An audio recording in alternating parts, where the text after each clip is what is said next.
Bill, we need a copy of the resolution. We need a copy of the resolution. Okay, you have it there too. Thank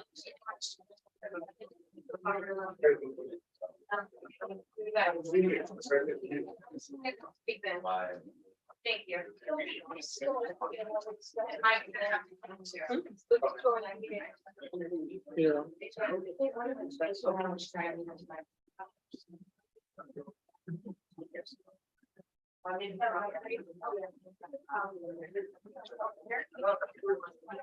No, I was putting you in, and then I was going to ask them to go.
To go ahead and start without Sadie.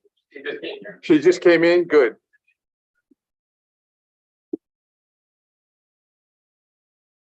Just in time, Sadie. Perfect timing. Thank you. Okay, ladies and gentlemen, I call to order the open session of the Mountain View Los Altos Union High School District for Monday, October 16th. I invite you all to please rise and join me in the Pledge of Allegiance.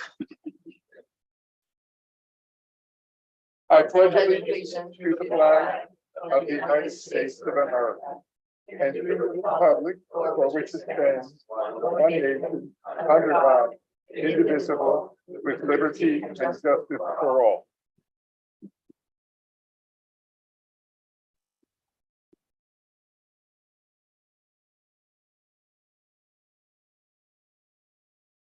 So let's call the roll. All 5 elected board members are present, as are both student board members, Sadie Grisholm and Christophe Boutet. Thank you. Okay, so let us begin. May I have a motion to approve the agenda? I move that we approve the agenda. Moved by Sanjay, I second. seconded by Catherine, that we approve the agenda. Is there any discussion? Student board members, Sadie. I approve. Thank you, Sadie. And Christophe. I approve. Thank you, Christophe. Board members, please raise your hand to indicate approval or say aye. Aye. Motion carries 5-0. There was no action taken in closed session, so there is nothing to report there. Recognitions and, I'm sorry, we have a personnel report that was, do we have a personnel action to point out? We do not. Okay, so that is correct then.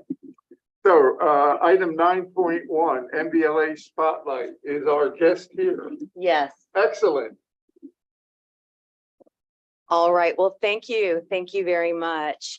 Mountain View Los Altos, every month we select someone in the community, someone who has been a wonderful partner to our district. And this month, we bring before you Dean Miller, who is the executive director of the Los Altos Mountain View Community Foundation. And a little bit about the partnership that MVLA enjoys with the foundation. We have, especially in times of trouble, relied on the LAMV Foundation. When we had teachers who were displaced by the fire, a board was created in partnership with our district members, as well as the foundation, who were there to support them. They also have youth philanthropy, where our youth have voice, and also really guided us through the process. So we knew how to set up the board and set up something where we could make donations where needed. Lastly, we're just very grateful through the challenge team, the presentations that Dean shared with our community, who are gathered together to support our youth. So with that, I would like to introduce our spotlight of the month, Dean Miller, and invite him up to say a few words about what he does. Congratulations.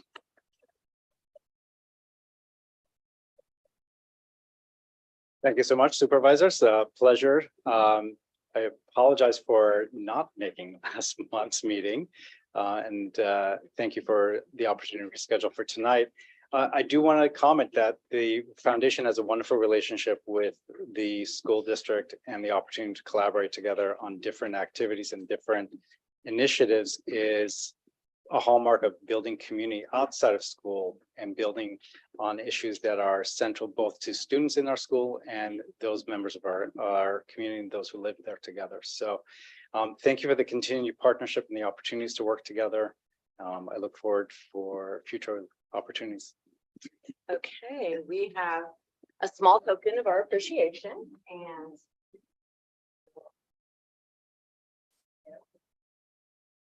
While you're giving, I may make that comment. So I was actually a board member of the, it was actually, when I was a board member, it was called the Los Altos Community Foundation. And I was very happy when Dean joined as the executive director, and he changed it to the Mountain View Los Altos and expanded the focus of the nonprofit to not only for Los Altos, but include Mountain View as well, because that was the primary of a lot of the focus of the work that was being done with the community foundation. So, Dean, I want to thank you very much for taking the helm there. I think it's you made incredible improvements that I can see, and much more a community feel, I think, overall with Mountain View and Los Altos. So I appreciate that very much. So thank you. So, welcome to. Okay. So I think there are some, I think Kathita had her hand up first, Catherine, and then you, okay? So, Dean, you and I have discussed personally mental health, and I know how much it means to you. And to me, it's a personal issue for both of us. We both struggle with it in our families. And that meant a great deal to me that you were so open and transparent with me about it, and that you have your heart in it. And you have so many different initiatives for mental health. I wish I could list all of them, but I would take up a long time. But I just so appreciate that, especially during a troubled time as we're having right now. So thank you. And good, Catherine. Go I ahead. would just say that, you may not know this, but the program called MVLA Community Scholars is a program under the auspices of the foundation. I'm a past treasurer of that, and it raises money every year to give scholarships to the students in our district to go to college, junior college. And that's a great program too. Thank you. Thank you all very much. Appreciate it. So I'll just say that the others took the words right out of my mouth. I won't add any more than that. Thank you for all you've done, and thank the foundation Thank for all you. they've done. Much Great team. appreciated.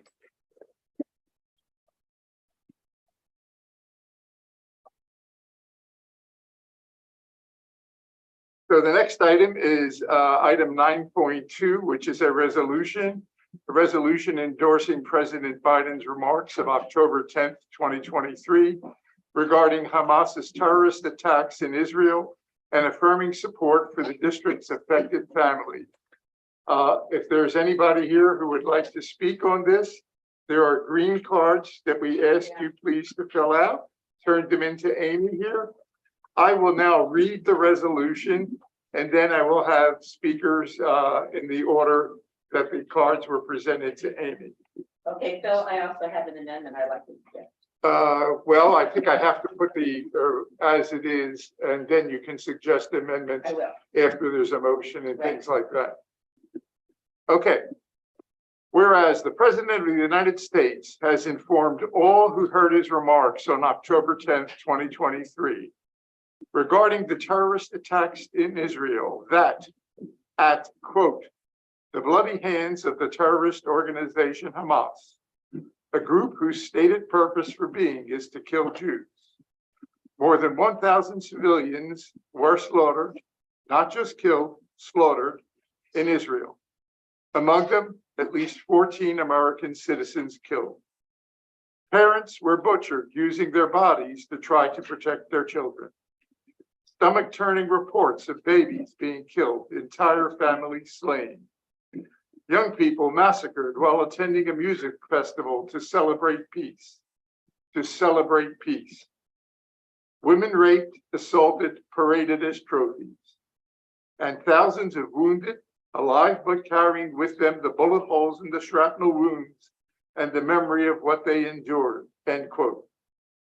And whereas in those same remarks, the president noted, quote, the brutality of Hamas, this bloodthirstiness, brings to mind the worst rampages of ISIS. This is terrorism. But sadly for the Jewish people, it's not new. This attack has brought to the surface painful memories and the scars left by millennia of anti-Semitism and genocide of the Jewish people. So in this moment, we must be crystal clear. We stand with Israel. There is no justification for terrorism. There is no excuse, end quote. And whereas the massacre of civilians by Hamas terrorists that occurred on October 7th, a Jewish holiday, Shemini Atzeret, killed more Jews than on any other single day since the Holocaust. And whereas the nature and scale of the Hamas massacres have resulted in their being characterized as Israel's 9/11, evoking the same kinds of emotions from Jews and others as Al-Qaeda's 9/11 attacks evoked from Americans, thereby making it much more difficult for Jews to overcome the traumatic grief these massacres engender than it is for them to cope with the destructive skirmishes that, sad to say, have become an expected risk of daily life for Palestinians and Israelis alike. And whereas members of the MVLA community, especially Jewish members and their friends and families, are understandably grief-stricken and deserving of compassion and support. And whereas President Biden's remarks include the reminder that, quote, like every nation in the world, Israel has the right to respond, indeed has a duty to respond to these vicious attacks, end quote. And whereas Israel's performing its duty to respond is certain to be accompanied by casualties among Palestinian, Israeli, and other civilians in Gaza and in Israel, thus intensifying and spreading anxiety, sorrow, grief, heartache, and dread among members of the MVLA community, further increasing the ranks of those deserving compassion and support.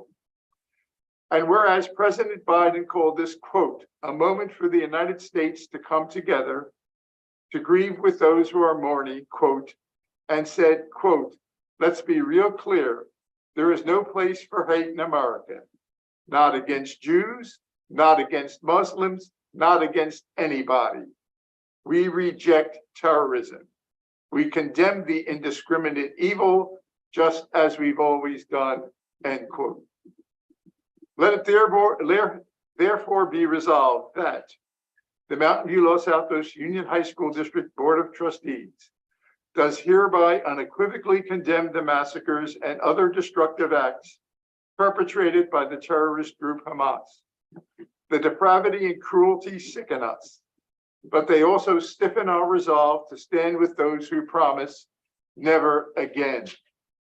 The Board of Trustees, believing it is never appropriate to celebrate terrorism or the harming of civilians, furthermore condemns demonstrations celebrating acts of terrorism by Hamas or others, or glossing over Hamas's commitment to kill Jews.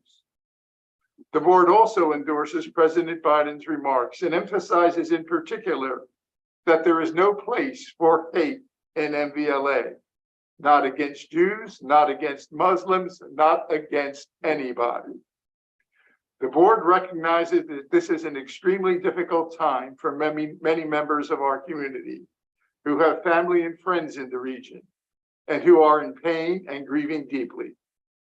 The board affirms that we and our employees and agents are here to support all our students and their families in whatever way we can, and welcomes suggestions for providing such support. So that's the resolution before us. Having heard it and read it, I will now turn to members of the Can I public. make a comment? I just add a comment. You want to make a comment?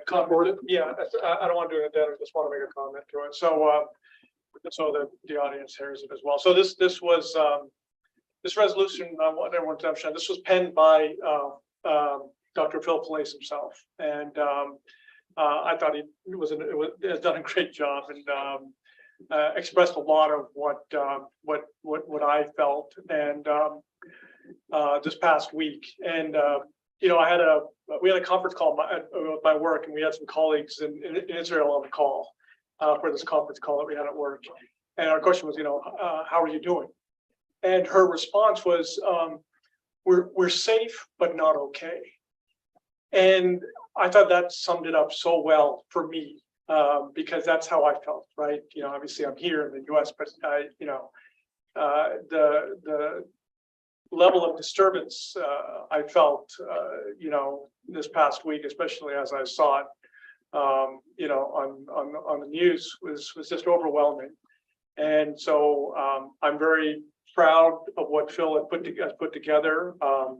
I stand by that our district does stand by absolutely vehemently against terrorism, against Hamas or anybody who, as his signs specifically states, right, where the stated purpose is for their being is to kill Jews. So with that, I'll let Phil take over, but I wanted to give that comment. Okay, Bill, then I don't really want to make an amendment, but I would like to add another comment to what Sanjay said is all. Sure. And that is that it's not just our duty to educate our children, but it's also have a safe environment for them. And so I hope that by us expressing our feelings about this situation in this resolution, you can be assured that we take the education and safety of all of our children very seriously. That is our duty. Okay, thank you, Catherine. So can we let the audience speak now? Okay. Who's our first speaker? So let me just say that there's a 3-minute limit. And feel free to speak whenever you're ready.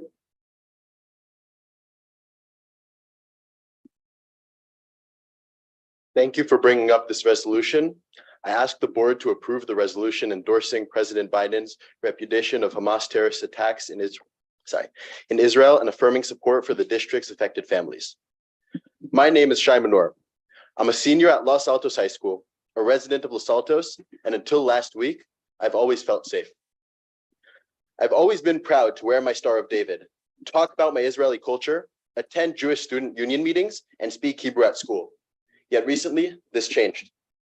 This changed when I saw swastikas drawn on the skateboard rack where me and my Jewish friends sit. This changed when I saw my peers commenting Free Palestine on a video calling for the bombing of Israel and eradication of all Jews. And this change shows the overarching issue, which is that the MVLA Jewish population does not feel safe, and we need help. We need to see the district stand by us, and the only acceptable way to do that is with a stronger statement condemning terrorism and supporting Israel. MVLA raised Ukrainian flags, held fundraisers, and wrote statements. Los Altos held a fundraiser and raised over $100,000 for the police after 9/11, which is wonderful. So why can MVLA not do anything for the Jewish population and make a simple statement in support of Israel?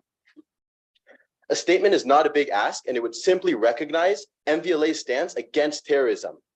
And it's what it takes for the Jewish MVLA community to feel safe, while our brothers, sisters, friends, parents, cousins, and grandparents are facing a terror organization which has publicly claimed their only goal is to kill all Jews.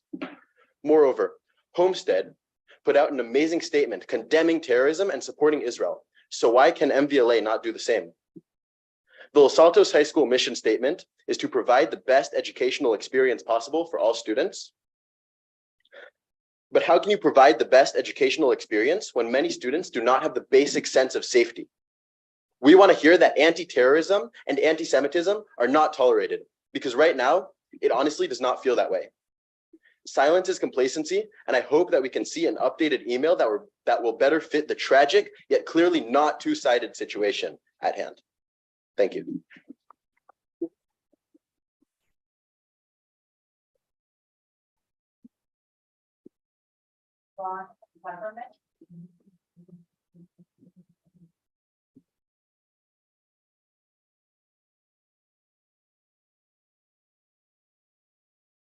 Thank you for bringing up this resolution. I ask this board to approve the resolution endorsing President Biden's reputation of Hamas terrorist attacks in Israel and affirming support for the district's affected families.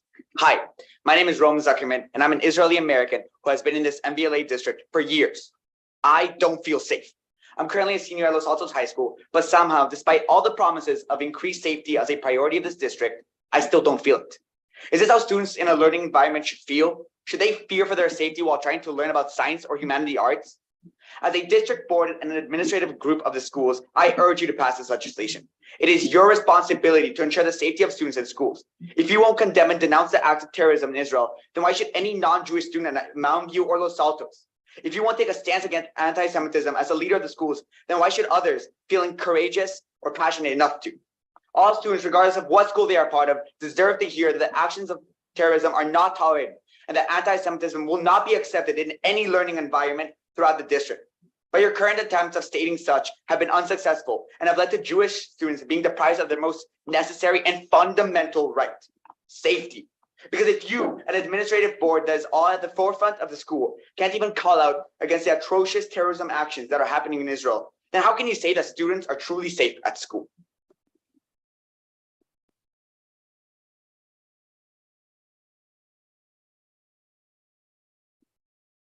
Mark, Paul.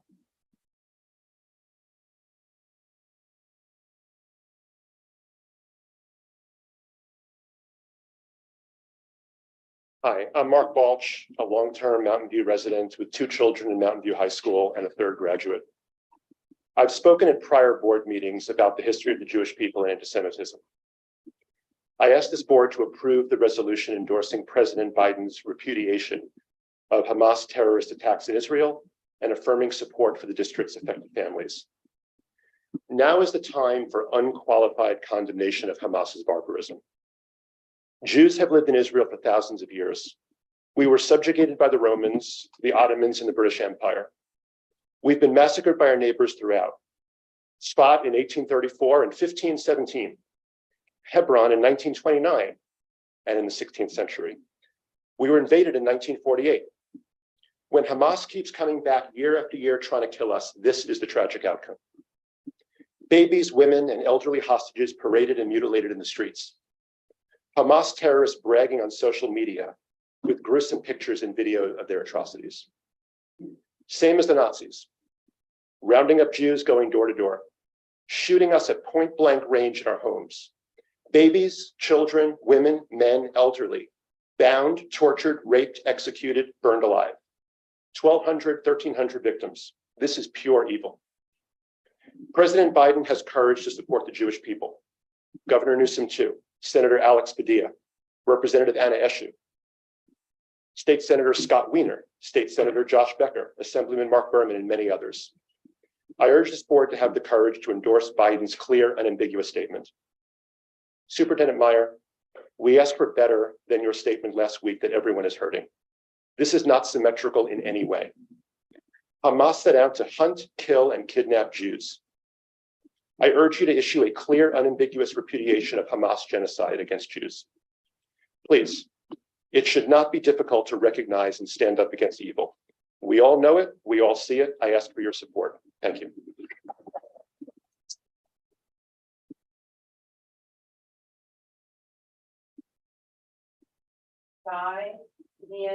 No.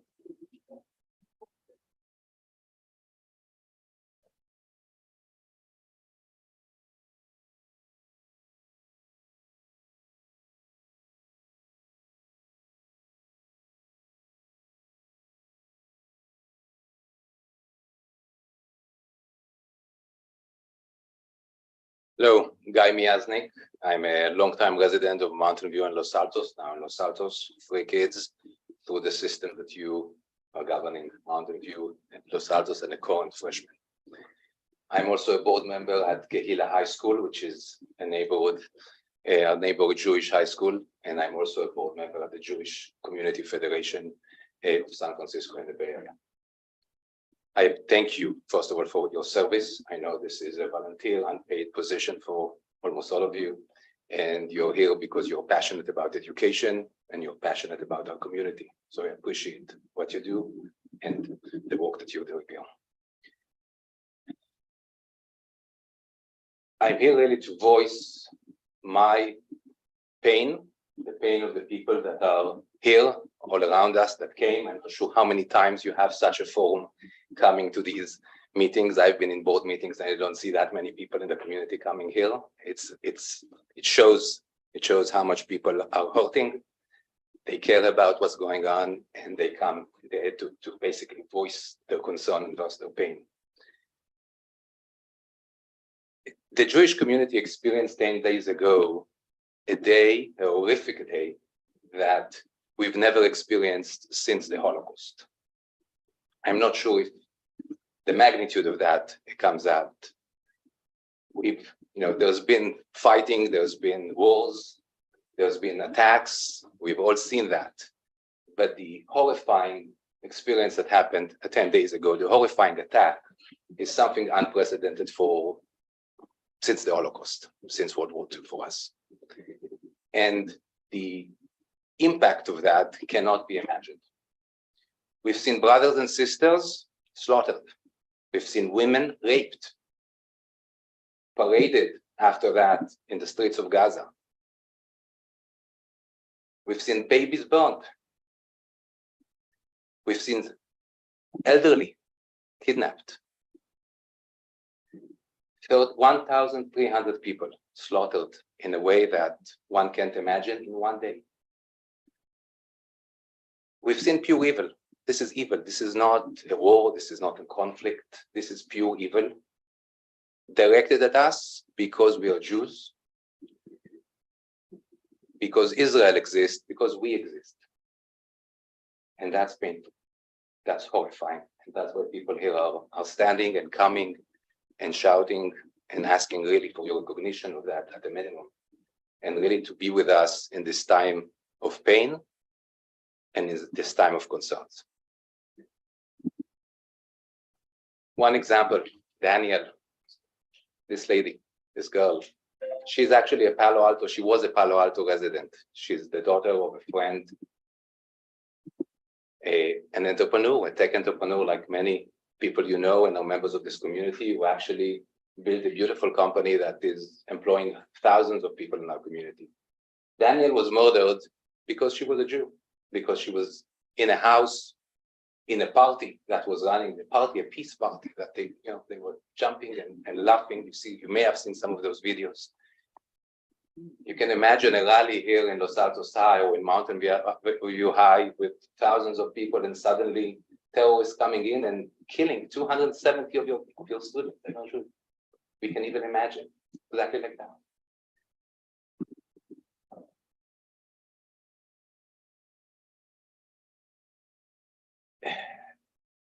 This was done by the Hamas. Hamas is an organization that declared in his Declaration of Independence, in his manifesto, we call it Declaration of Independence, Americans, Jews, Israelis.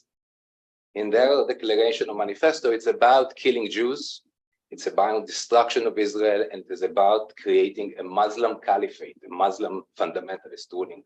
It's exactly like ISIS. It's exactly like Al-Qaeda. And when we say it's the 9/11 of Israel, it's because it's the same organizations, same upbringing, same hate that happened over there. So, Superintendent Mayor, I know you sent a message, and I know it came from your heart, and you were trying to really support the community. But when we use language of equivalency, or sometimes coming from sort of desire to speak to everybody, it hurt us. It really hurt us. Because what we are seeing here is not something equivalent. This is a massive, outrageous, horrific attack, which is unprecedented in its nature, and it should be recognized as such. This is not another fight between Palestinians and Israelis. This is a terrorist attack by Hamas, by a jihadic group that cannot be in any way viewed as equivalent to anything else, and it should be treated as such.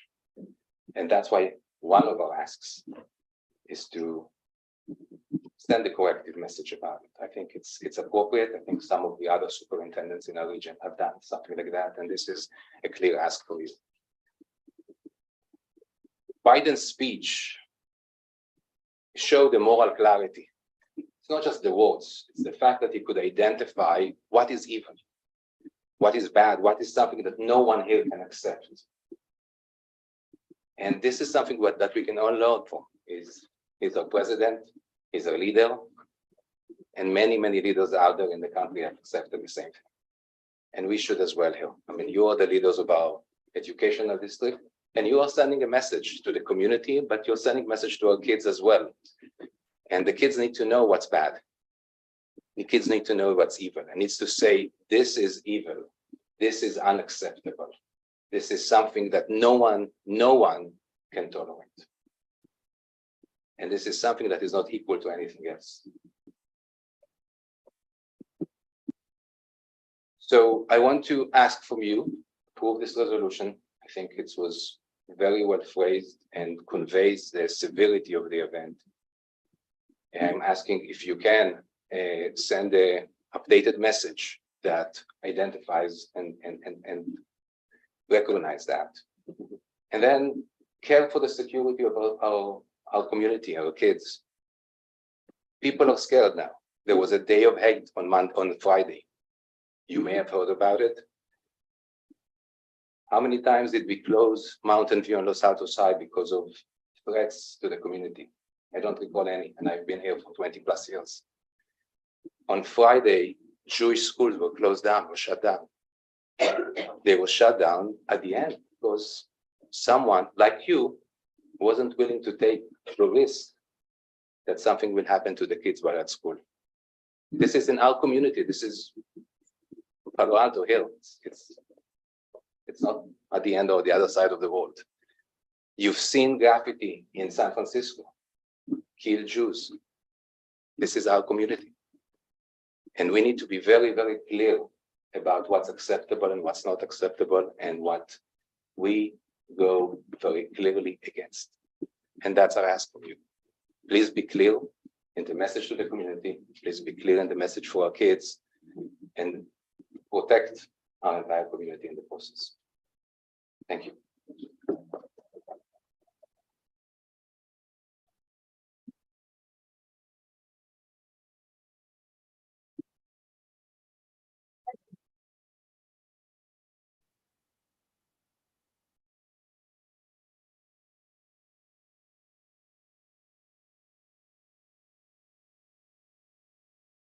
Hello, my name is Daria Bobman. I'm a resident of Mountain View and I'm the mother of a 9th grade girl at Los Altos High School.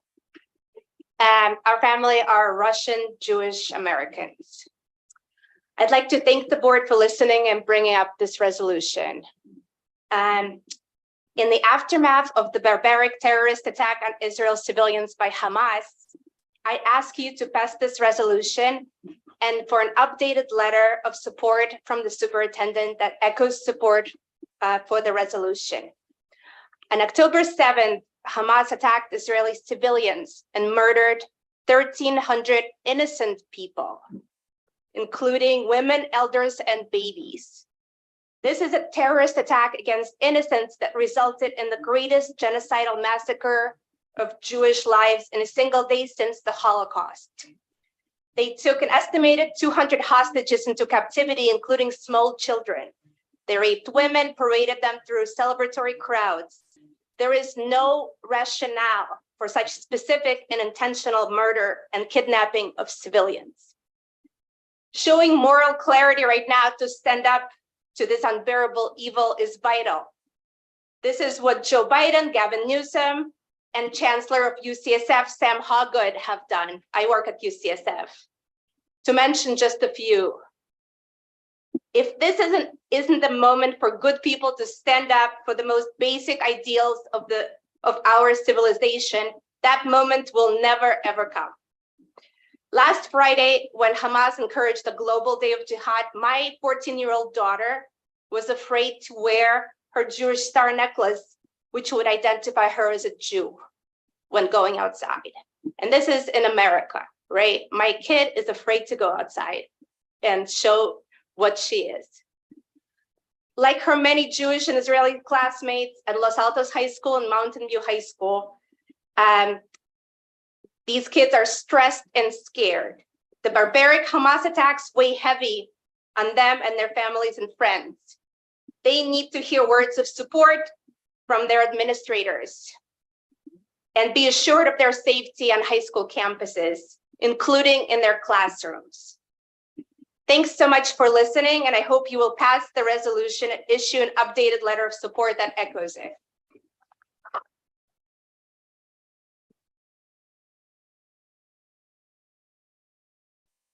Miller.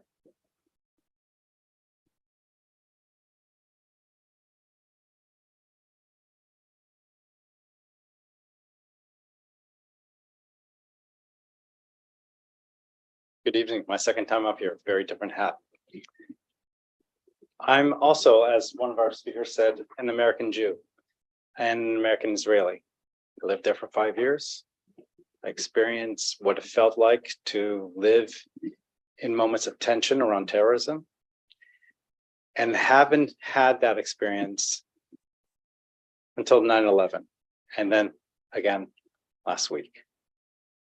And the fear that set in 9/11 as an American here was reestablished last week as a Jew living in the United States. I look to community to support me. I look for community to have my back. And the statements that came out were weak, unimpressive, and lacked the conviction that make me feel safe to live in my community. I encourage this board to approve the resolution. I ask you for a stronger statement. Thank you.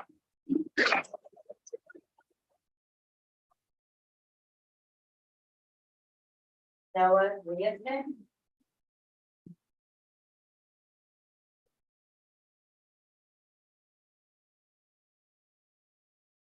Hello, board members. Thank you very much for hearing my voice and discussing this matter.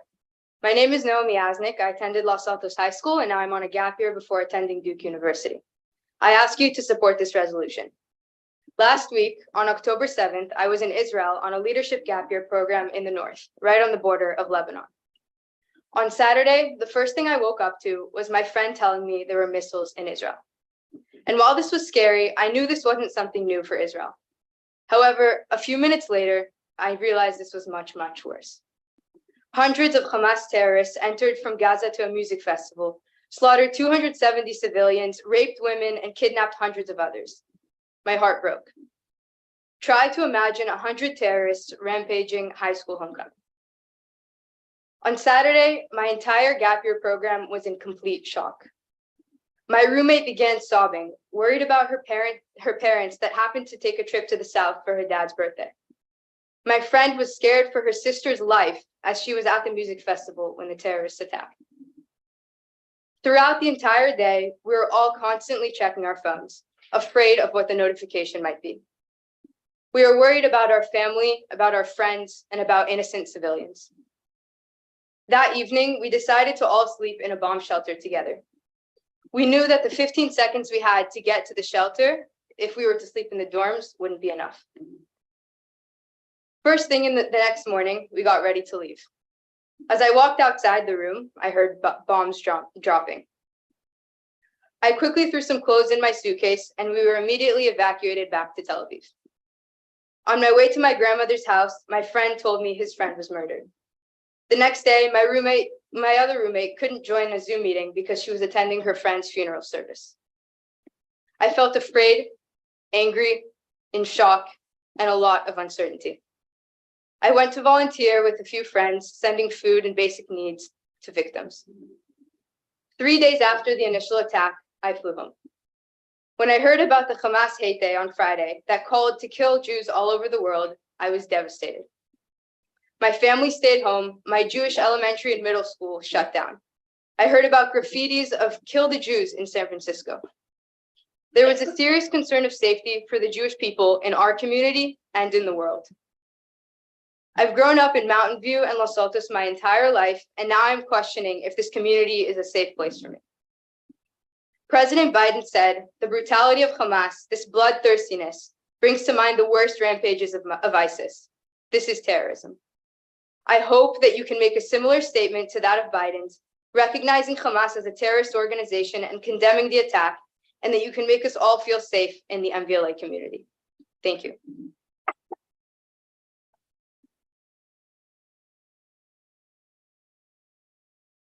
Bob Conner.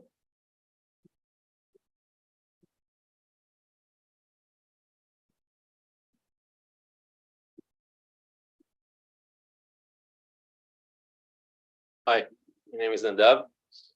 I'm a Los Altos resident for the past 20 years or so. I have two beautiful daughters here, Ella and Aviv, and I'm here on their behalf. You can see the shirt that I'm wearing now. This is a shirt that we stand united. I asked my daughters, "Do you want me to buy a shirt for you?" And the answer was no, we're afraid. I want to start with, this is not about politics, but rather fighting evil, pure evil. This is not about nationalities, races, religions, or any of such sort.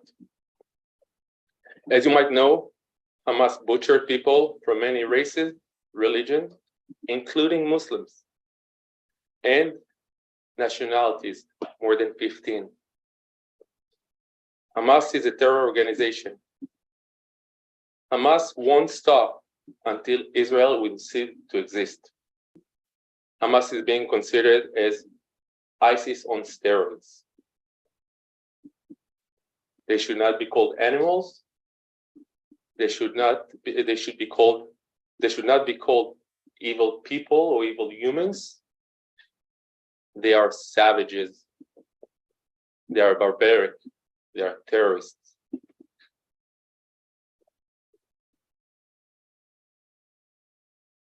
This is about fighting Hamas together. The board has a duty to publicly condemn Hamas rather than stay neutral. Here are some facts in which some already claiming to be fake news. You heard some of them, but I will repeat it. More than 1,300 murdered and butchered. Majority of them were civilians, which included babies, children, women, and elders. About 200 hostages, which includes again babies as young as few months old, children, women, and elders, some in which are in their 90s, Holocaust survivors.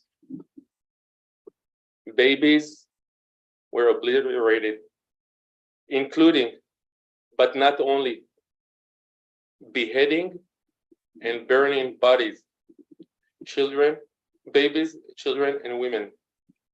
Women were raped, showcased in public while being cheered by the mob. Families were murdered entirely. Houses in which they couldn't penetrate were set on fire while people are inside. And in some cases, all that is left is ashes. To give you some perspective, I know people say this is the 9/11 of Israel. If I'm being generous, this is, if you compare proportionally the number of people who died in Israel to the population versus 9/11, the US, and I'm being generous, it's more than a factor of 10. Imagine 30,000 to 45,000 people in 9/11. That is the magnitude.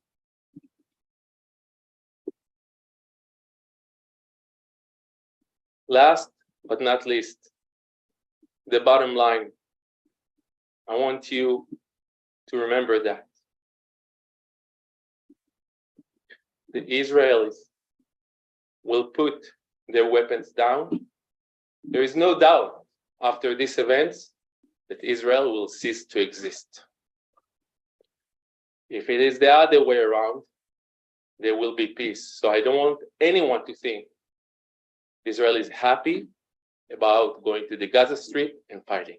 This is something that we have to do. In summary, I'd like to reiterate that we must fight Hamas together.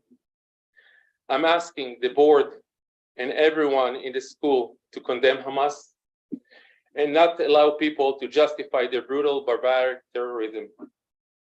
Taking no side and avoiding the issue will cause many of our Jewish and probably non-Jewish students feel isolated and unsafe here in Los Altos, United States of America, 2023. Thank you.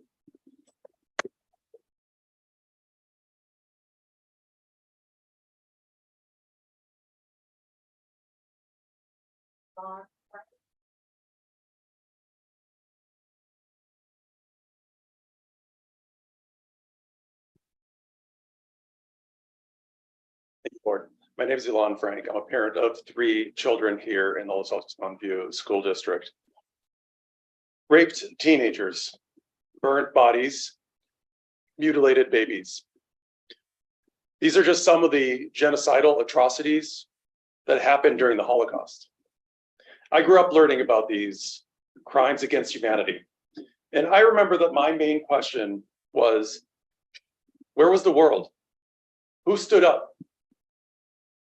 At the same time, I convinced myself that the indifference towards Jews was ancient history, and that never again would we see Jews slaughtered and the world staying silent. This past week, though, my worst nightmare came true. History repeated itself. Only this time, the events were live streamed, leaving no doubt and no excuse. And yet the silence, specifically from academic institutions, has hurt. These institutions are used as a moral compass, and it's been gut-wrenching to see and reminiscent of the silence during the Holocaust. Our children are listening. Just today, I learned that there's a secret pro-Hamas rally being planned in Los Altos High School. I hope that it stopped. It's been reported to authorities. But our children are listening to the message that we give them. My children do not feel safe. Please, I ask you to denounce terrorism. I ask you to denounce the slaughter of Jews by voting to affirm this resolution. And also I ask Superintendent Nellie Meyer, please revise the statement and be clear that we all have to stand against Hamas. Make it clear to our children. Together we can ensure that this truly never happens again. Thank you.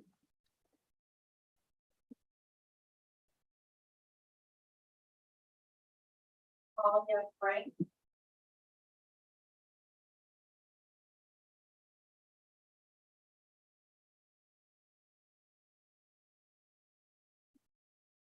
Hi, my name is Talia Frank and I am a junior at Los Altos High School. I am Jewish and my faith is one of the most important aspects of my life. The past week has been an intense struggle for myself and the entire Jewish community. Every single Jew or Israeli I know has been affected by it and is suffering in some way. Over the past week, I've noticed or heard peers at my school that are misinformed or don't understand the nuance of what they're saying, spreading false information about the war, reposting propaganda on social media, and rewording false statements to seem like they simply want peace when they are really supporting Hamas. This situation is extremely complex, and I don't expect anyone to be fully educated on it, including myself. However, I think that if there was one takeaway that I wanted students in the MVLA districts and around the world to take from this highly complicated war, it would be that this is not the Israel-Palestine war, but rather the Israel-Hamas war. While the Israeli government is far from perfect, it has never once targeted the Palestinian civilians, nor treated them with an ounce of the dehumanization that Hamas has used against innocent Israeli women, babies, elderly, and every other Jew they come across. As students who have an extreme amount of power through social media and sharing our opinions, it is important to remember and publicly denounce Hamas's role in the war.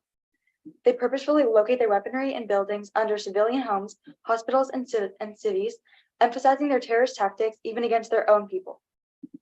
They have publicly announced that their goal is to murder all Jews and have called for worldwide threats to the Jewish population around the globe, which is not even slightly comparable to Israel's defense of its people. This is what is important to highlight in your announcement to the students of MVLA, that both sides are far from equal and this war is not proportional. My ask is that you vote to accept this resolution so that we can send a clear signal to our community and impressionable students that Hamas's actions are inexcusable. Thank you for your time.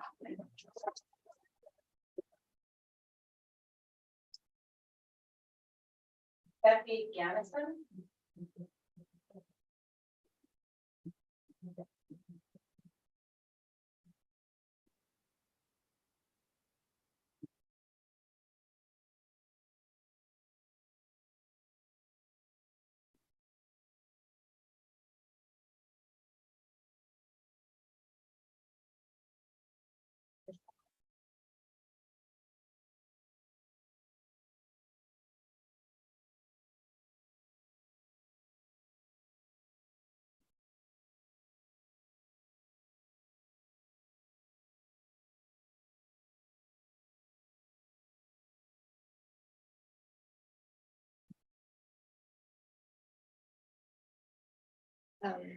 My name is Efika Nielsen and I'm here as a concerned MVLA school district parent.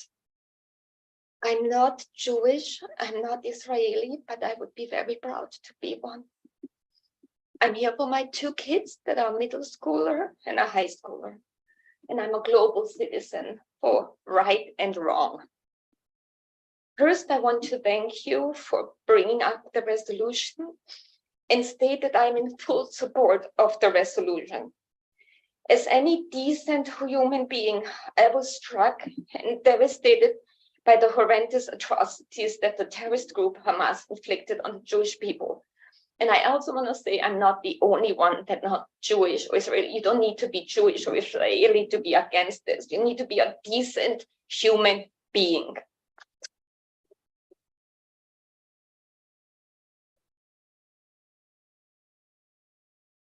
Early on, the reports and videos were gut-wrenching. It was clear that what was done to Israeli civilians was inhumane and terrorism to the extreme. I'm appalled, and words cannot express the deep sorrow I feel for the Israeli people, their families and friends, and the pain that has been bestowed upon them.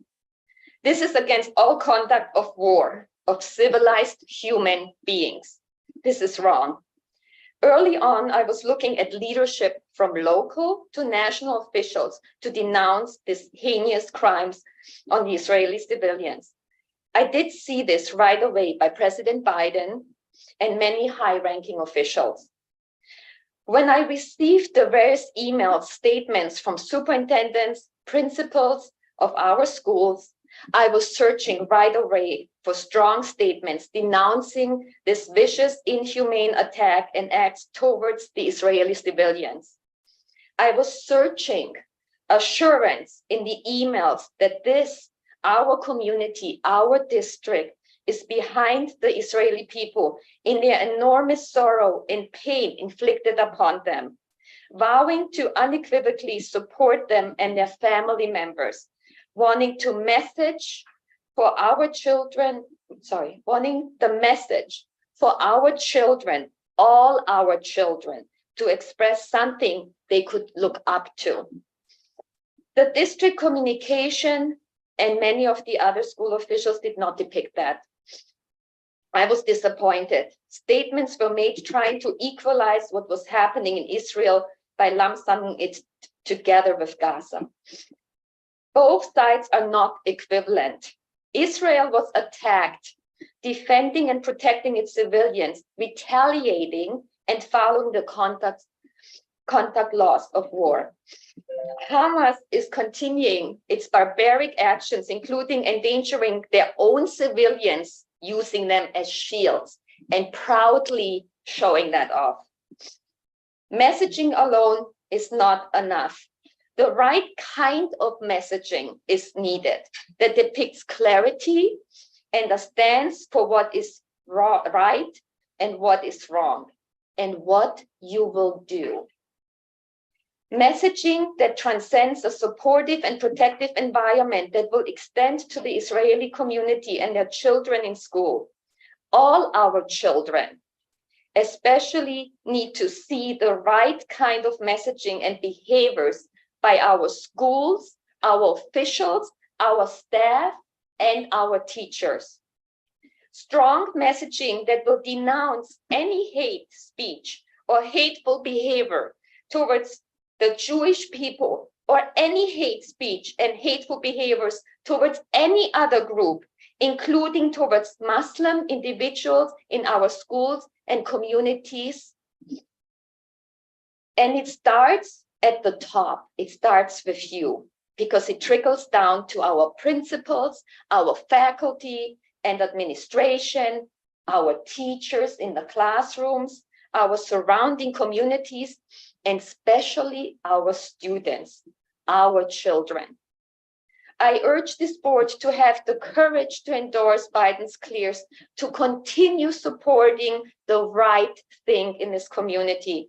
Unambiguous statements and unequivocal support for Israel and the Jewish people, as well as denouncing any type of hate speech towards any individual. I ask you to do better than what was done so far, and ask you to pass the resolution tonight. I wanted to request an update show of support letter from the superintendent, Ms. Nellie Meyer. Thank you for listening, and thank you for all your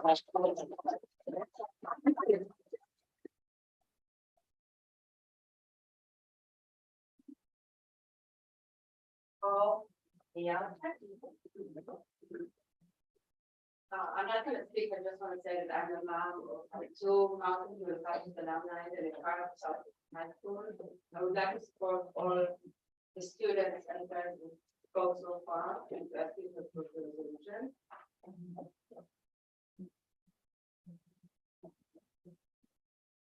Thank you.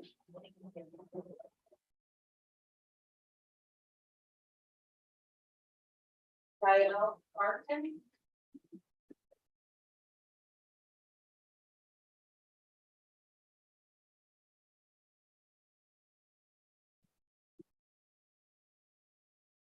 Yael Garten. I've lived originally from Israel. I've lived for 15 years in Mountain View and Los Altos. I have 3 children. That is my daughter is here with me, high schooler. So I'm here to ask for your support in supporting this well-written resolution and to send a new email as requested by others. As explained very well by speakers before me, we need you to display stronger, clearer support and clear condemnation of the Hamas and its terrorist acts. The magnitude, the barbarian horrors, and the evils of this attack warrant it. This is unprecedented, as you heard. This is the equivalent of 49,000 Americans being killed in a single day's attack. Condemn the terrorism unequivocally and set the expectation that our schools are a safe environment for our children. Share a personal story. 7 months ago, my family celebrated in Israel the wedding of my beautiful cousin. And this week, her husband was slaughtered in the early hours of the attack.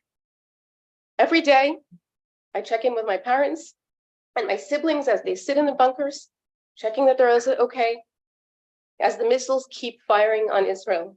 This is our current reality. This is the current reality of my children for the past 10 days, and who knows how long it'll continue.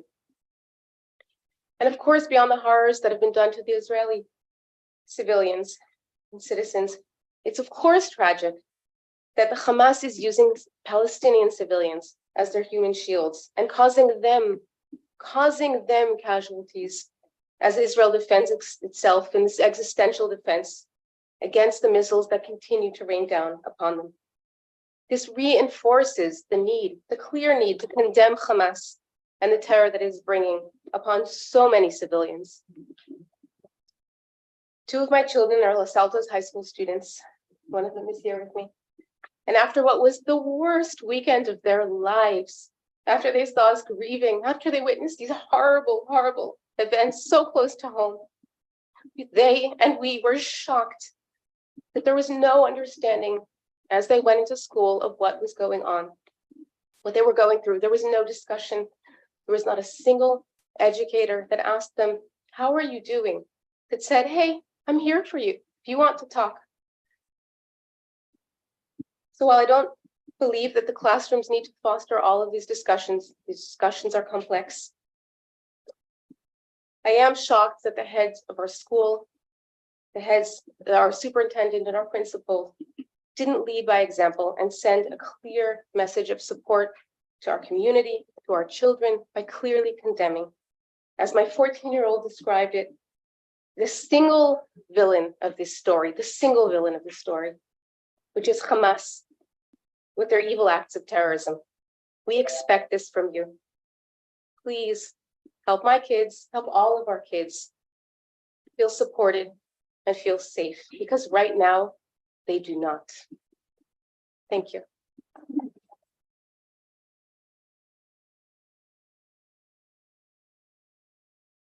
Gail Levin.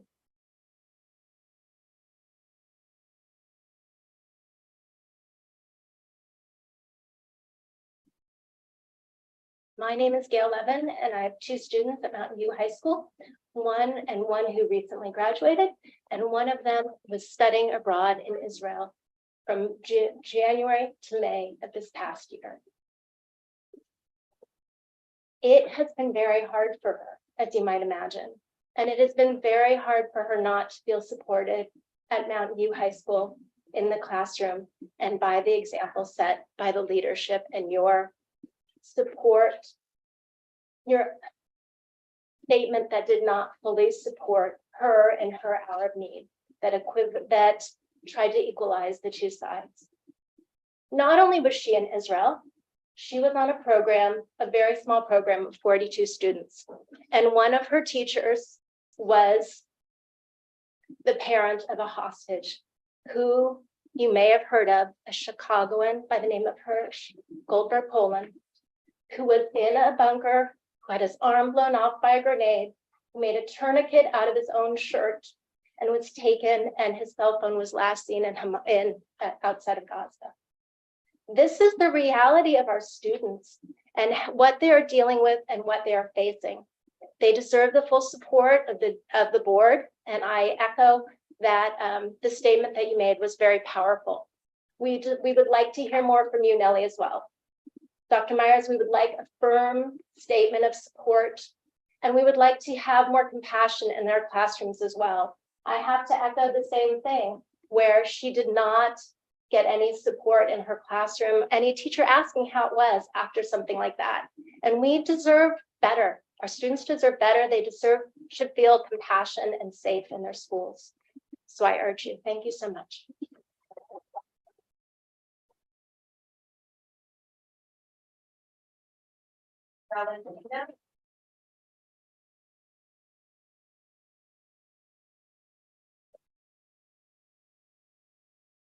Hi, my name is Valentina. As many of you, I'm a parent of MVLA students. And dear board member, I'm standing here today with a broken heart, and I'm struggling to find the right words. We are not okay.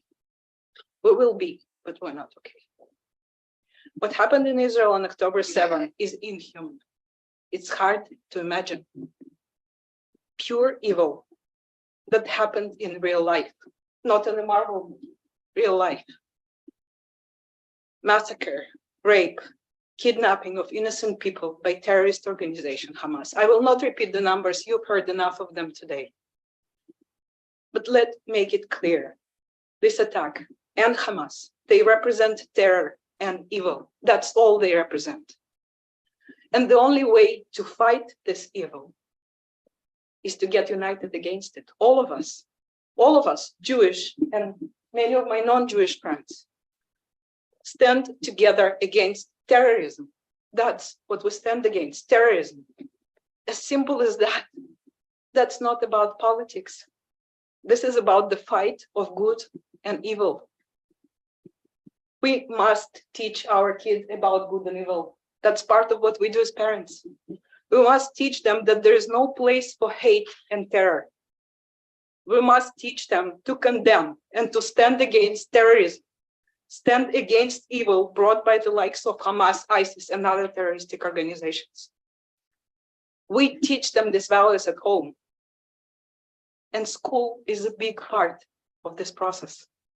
So I'm here tonight to ask you to do your part too, to take a clear stand against vicious Hamas terrorist attacks in Israel and teach our kids that there is absolutely no justification for terrorism. I will repeat it. There is absolutely no justification for terrorism. I'd like to thank the board for bringing up this resolution, endorsing President Biden's remarks regarding Hamas terrorist attacks in Israel and affirming support for district affected families. Thank you. Thank you. I'm here to ask you to pass this resolution tonight. And as many other parents, Dr. Mayers, I kindly ask you to issue an updated letter of support that will echo the strength of this resolution. We are not okay. We will be, but we need our kids to have your support. There is absolutely no justification for terrorism. Thank you.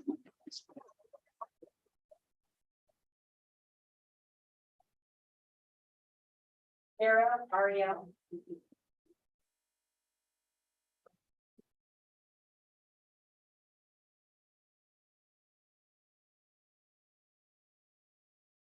Hello, my name is Shira Ariel, and I am a mother of 3 MVLA students. 2 graduated from Mountain View High School. 1 is currently a freshman. I'd like to start by thanking the board for bringing this resolution forward And I want to clearly state that I'm asking the board to approve the resolution endorsing President Biden's repudiation of Hamas's terrorist attacks in Israel and affirming support for the district's affected families. Additionally, Dr. Meyer, I am urging you to issue a clear and unequivocal statement specifically denouncing the ruthless barbarism and terrorist acts committed against the people of Israel by Hamas. Let me explain why. What happened on October 7th, as you heard, it was the worst attack on Jews since the Holocaust. I spoke to a cousin who told me her story that she awoke in the morning, as did all of the other citizens of Israel, to sirens that were throughout the country. That's not uncommon in Israel. But I would say that no one at that point, as Noah had said, the student who was there on a gap year, no one could have ever imagined what was about to unfold. Barbaric acts of terror that you guys have read about and heard about. I won't repeat it, but suffice it to say that it is so bad that my brother-in-law, who's Israeli but lives in the United States, and his mother and sister are there, he told me he wishes he could unsee the photos and the videos that he saw and that keep him awake at night. But he can't. And then I said to him, and imagine the survivors. What about them? And then he said to me, and imagine the soldiers that had to go to the scene and see everything and take care of everything. I'd like to share something really impactful that resonated with me so deeply when I attended a gathering at the JCC last week. One of the speakers said something that I wrote it down because it was so powerful. And he said, moral clarity does not leave any space for both sides. Moral clarity does not leave any space for both sides. There were not both sides with Al-Qaeda, he continued to say. There were not both sides with ISIS. And there are not both sides with Hamas. You have heard people say, and I believe the resolution says this, Hamas is a terrorist group that is committed to the destruction of Israel and the murder of Jews. This is about good versus evil. This is about light versus darkness. This is about right versus wrong. As a person with strong moral conviction, as I know we all are, I have come here to urge the board to denounce these atrocities unequivocally, as the resolution does. We must, as President Biden did, we must unequivocally call out unequivocal evil. And we must not use any wording that implies or leaves a door open to imply moral equivalency. There is no moral equivalence. This is ruthless barbarism, and this is terrorism. As the leaders of our district, our teachers, our staff, and our students, they look to you. They look at your actions, and they take guidance from your words. Words matter. By passing this resolution, and Dr. Meyer, by sending an updated email that would be reflective of this resolution and unequivocally state that we denounce terrorism, that will be sending a clear message against terrorism and against anti-Semitism. And it is this type of message that will create a safe and inclusive environment for all of our students, which, as you can hear from the people who have spoken today, is incredibly needed. Thank you very much.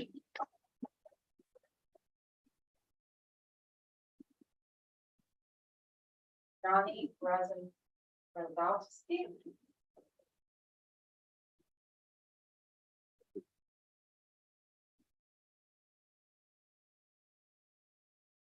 Hello, board members. My name is Yoni Rosovsky. I am a resident of Mountain View, a student of Mountain View High School, and a proud Israeli and Jew. On the Friday of October 6th at night, my dad had arrived to Israel to visit my grandfather, his father, after not seeing him for a long time. I decided to call my dad just to see what was happening. As I called him, that was in Israel the morning of October 7th. On the phone, all I could hear were sirens, were missiles exploding. All I could hear were men, not even men, savages on the streets with assault rifles, going into homes and doing the most malicious and heinous things you can do to another human being. All my dad and my grandfather could do in that moment was pray, was stay silent and turn off the lights and just hope that nothing would happen to them. All they could do was pray that nothing would happen. Unfortunately, not everyone was that fortunate. About 20 people in their community alone were taken out of their homes and slaughtered and murdered on the streets. Luckily, my dad and my grandfather are safe, but hundreds, if not thousands, were affected, kidnapped, raped, murdered, dismembered, and were affected by this conflict. I would also like to point out the next day, I emailed my own teachers asking if it would be okay to just speak about what happened to my dad or what happened in Israel. Unfortunately, less than half of them agreed. And I felt as though I was censored. I felt as if I couldn't even speak about the malicious things that were happening because it was not appropriate for class. I feel that that is unacceptable. And I urge you, Superintendent Dr. Maya, that we must update our message to our community, and we must educate our fellow members of Mountain View Los Altos to understand the real magnitude of what is going on and how people are seriously being affected. I seriously urge you to pass the resolution endorsing Biden's remarks about the current situation in Israel regarding Hamas. Thank you.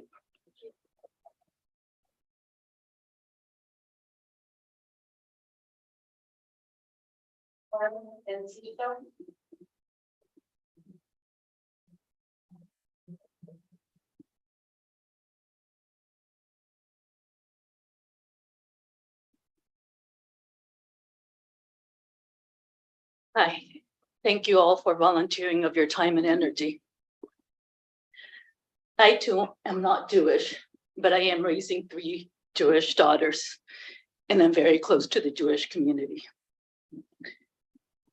I'll read something that my daughter, who could not join us today, wrote. She wanted to, my daughter, she's putting more words in my mouth. My daughter, Talia, really wanted to come and speak, but she had a lot of homework. So she asked me to read what she had planned to say. When I read the superintendent's letter, I got mad. The letter claimed that the school was here to support our school community with strong ties to Israel and Gaza. Not once did the letter say the word terrorist, and not once did I feel the support the school supposedly offered. It's hard to act like nothing is wrong in class when all I can think about is my family and my friends in Israel and all that they have suffered. But the hardest thing of all is feeling like the school could care less about these families. My question is this: why aren't my friends talking about this in their ethnic studies class, which is currently a unit about the Jews? Why is my teacher not talking about this during this unit, about social media and spreading hate? When just last Friday, people spread the word on social media for a worldwide day of jihad.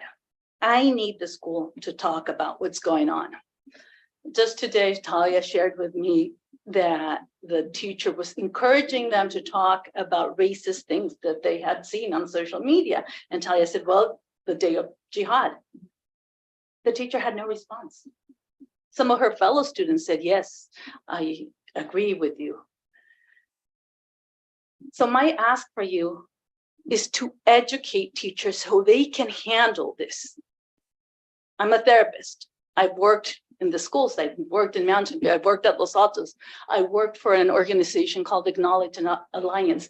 An important thing, acknowledging what happened and acknowledging the feelings of the community.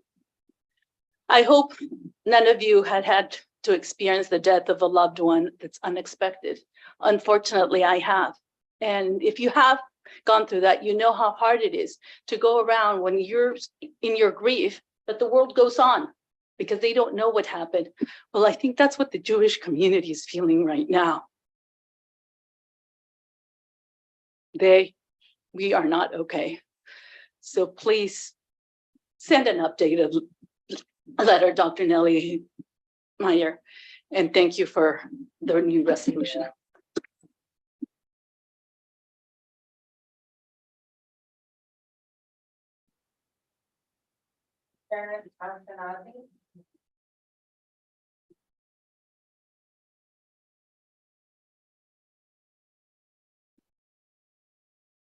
Hello, everyone, and thank you for your time. My name is Sharon Ashkenazi. My youngest is a freshman at Los Altos High. My son graduated from Mountain View High School 12 years ago. I'm an educator and an educational entrepreneur, former member at the Jewish Family JCC. Hamas murdered more than 1,300 innocent people who had watched the sunrise or just woke up. Hamas murdered whole families in their home with guns, with fire and smoke, with grenades and missiles. Thousands of Israeli citizens were severely injured. Hamas raped women and girls. Hamas kidnapped 200 civilians, 200. Among them babies, toddlers, disabled and sick Israeli citizens. Please do not mistake this as a fight for freedom. This is not hyper-militant, as my daughter's ethnic studies teacher claimed. I would like to quote again President Biden. Freedom can never be sought through brutal, inhumane, and barbaric actions. This is a crime against humanity. Hamas equal ISIS. Hamas equal ISIS. I know it feels far away. However, each student in our community, the Jewish community and the Israeli community, is affected by this brutal attack. Our kids feel unsafe in our own schools. Today, I learned about a rally for Gaza organized by Los Altos High School and Mountain View High School clubs. It's planned for this upcoming Wednesday. Don't be mistaken.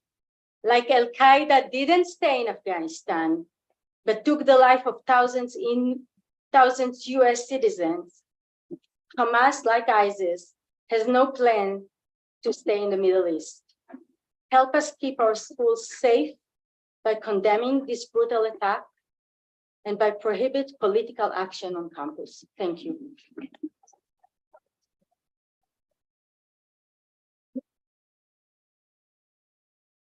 Sorry, Shalom. Paul, Shalom.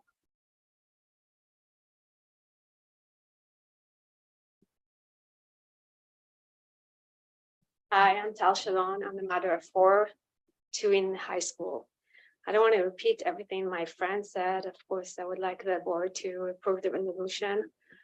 Just want to tell you that after Saturday, we didn't sleep for like 4 days. And when my kids went to school on Monday, I immediately asked them, how was it? If anyone asked them how they were, none of them said that anyone asked them. I was shocked and I emailed right away to the superintendent and to the principal to let them know what happened. I told them all the details. I was sure the next day I will get a letter start with our heart is broken. We are devastated from the news. And all we got is something like something happened in the world. Terrorism was in the world. Like it doesn't connect to so many people in this community. It was devastating.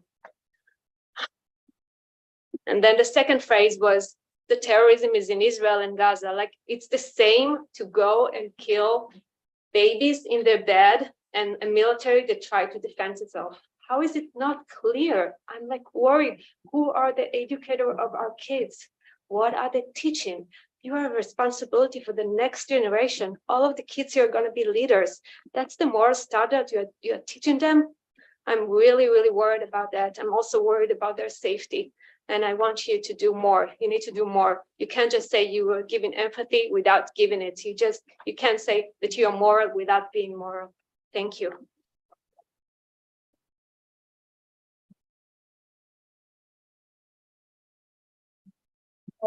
Braverman.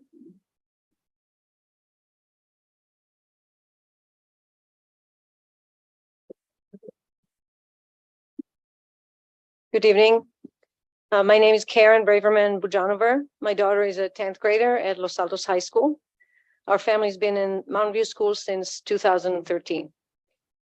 I thank the board for bringing the resolution up for a vote and ask you to approve it. And I ask Superintendent Dr. Mayer to revise a new email to the entire community that echoes the resolution. I'm originally from Israel and I've lived in the US for 19 years. All my life, I've been active in efforts to promote a peaceful solution to the Israeli-Palestinian conflict. In fact, next week, my plan is to before this all happened, to take my daughter to a teen event with the Parent Circle. It's a joint Israeli-Palestinian organization of bereaved families who go around the world together, sharing with people that all the pain they've endured has led them to one conclusion, which is fighting leads nowhere. I'm telling you this so that you understand that by asking you to approve this resolution, I'm not asking you to take a side in the Israeli-Palestinian conflict. This is not about sides because Hamas doesn't represent Palestinians. There are many, many Palestinians who are actually very angry at Hamas and condemn it without hesitation. Instead, I'm asking you to recognize this event as a mega terrorist attack and clearly and loudly denounce it, thus sending a clear message against terrorism and anti-Semitism to students and parents in our schools. You owe this to our Jewish and Israeli students who are not feeling safe until these statements are made. And there is no contradiction between calling Hamas terrorist attacks for what it is and also showing empathy to the suffering and lost lives of innocent Palestinians. Look, teenagers are very busy being cool. Sorry to all the teenagers. They may not show it or tell you, but they're scared. They're hearing about pro-Hamas protests happening around the country and in California. There's social media. They're scared. I can give you an example from my younger daughter who's 12 and not yet fully cool. A couple of days ago, she removed her Star of David necklace. This was her initiative, and she told me, "Mom, I don't want to be attacked." I chose to raise my girls in a liberal community and in schools that endorse values of diversity, inclusion, acceptance, and empathy. I expect that these beautiful values will be manifested in a strong hug and a calming message to my child that says, "We stand with you against these evil acts of violence against your family, and we will never let anything happen to you or to your family in our school or in our community." And to make sure that you keep your word, all students and parents at the MVLA High School District need to hear that terrorism and anti-Semitism will not be tolerated. Please use this resolution to guide teachers on how to handle discussions on this topic. Thank you.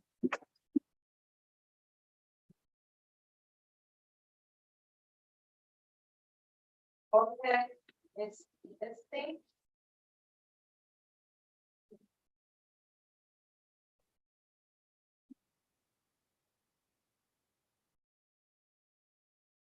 Hi, my name is Jorge. I'm the father of three, two of them that finished Los Altos High. I have a freshman in Los Altos today. My middle son is currently in Israel. He is in the army. My nephews were drafted.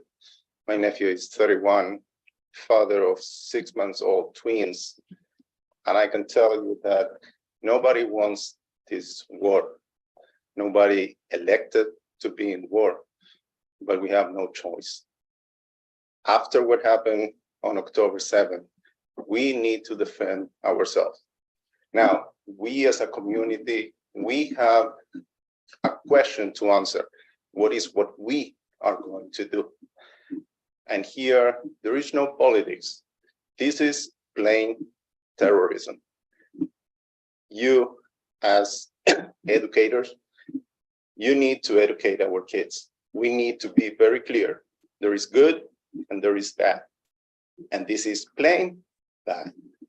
We just need to send a very, very clear message. We are against terrorism. And here, there is nothing in between. Either we are against or we are in favor. So let's be clear, let's speak up. This is not just about Jews. This time is Israel, 9/11 was the US, it was in Europe, it's everywhere. We need to stand up against terrorism all together. So I expect and I ask you to be very clear, there is no space for terrorism here. Not here and not everywhere in the world. Thank you.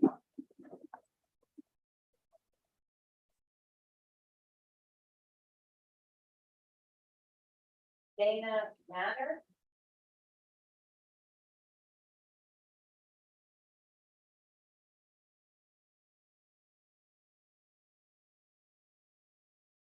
I didn't think that it wasn't clear that the situation between Israel and Hamas is not two-sided. My name is Donna Manor, and I am a Jewish freshman at Los Altos High School. When one party attacks civilians and commits crimes against humanity as a whole, there should not be a decision on which side you should take. You, the board, represent the district, but you do not represent me when you do not promise to stand with me when my home is attacked. The email sent to all associated with the MVLA district needed to specify that you stand with Israel, but instead it remained essentially silent. The school choosing to not take a side tells me that they are unable to support mine as well as my family and friends' safety. In addition, there has been pro-Hamas protests planned at my school, and you have done nothing to stop it. You did not teach our students that this is not tolerated. By saying nothing, you allow this behavior. What started as ignorance shows that our school does not care about the Jewish student body. I did not think that I would ever have to question whether or not my school supported terrorism. Today, I ask of the MVLA board to stand with us and approve of the resolution endorsing President Biden's repudiation of Hamas's terrorist attacks in Israel and affirming support for the district's affected families. Thank you.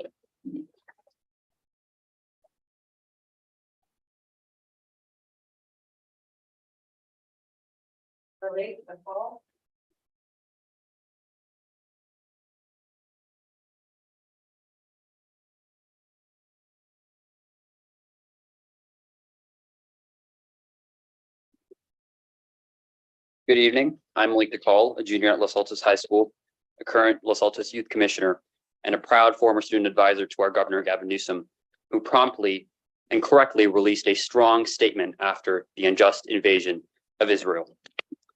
I'm not Israeli. I'm not Jewish. I'm an American. And that's all that matters, because America and Israel share so many common values. I'm alarmed that on Wednesday, many Los Altos High School students plan to walk out in solidarity with Hamas. These protests and walkouts are anti-Semitic and have leveled untrue, serious accusations of genocide against Israel, a nation simply defending itself. Based on what I've seen and heard from some of my fellow students, I fear that these sentiments are present in our MVLA community. These come as a result of students having formed misinformed opinions about the conflict and its historical context. As trustees of our education, it is the board's responsibility to provide students with a comprehensive understanding of not only math, science, English, and the arts, but of history and the world around us. The recent shift in curriculum from world to ethnic studies has removed the comprehensive, mandatory education of global history and geopolitics. As a passionate student of these two subjects, I am very concerned. In addition to endorsing this resolution, when the time comes, the district must ensure that important international issues, including the horrific discrimination faced by the Jewish people in centuries past, and the creation of the modern state of Israel, the legitimate decolonization of a British overseas territory, are included in our curriculum. We cannot let trendy Instagram and TikTok posts be the means of education for our students. History appears to be repeating itself today, and instead of tiptoeing around the hard issues, we must face them with facts to avoid a new cycle of horror and destruction. May we pray for the preservation of innocent civilian lives, and may God bless Israel.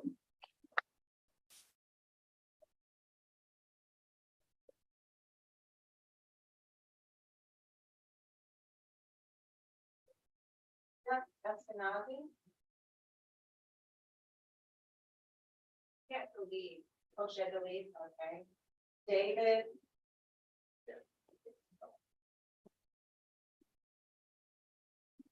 Good evening. My name is David Raskin. I'm a sophomore at Los Altos High School, and I'm a Jew.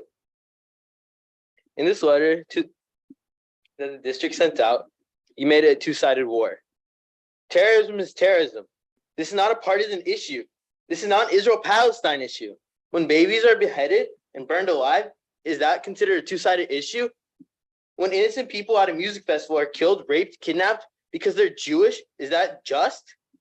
When they went to house by house shooting people, is that not from the history books?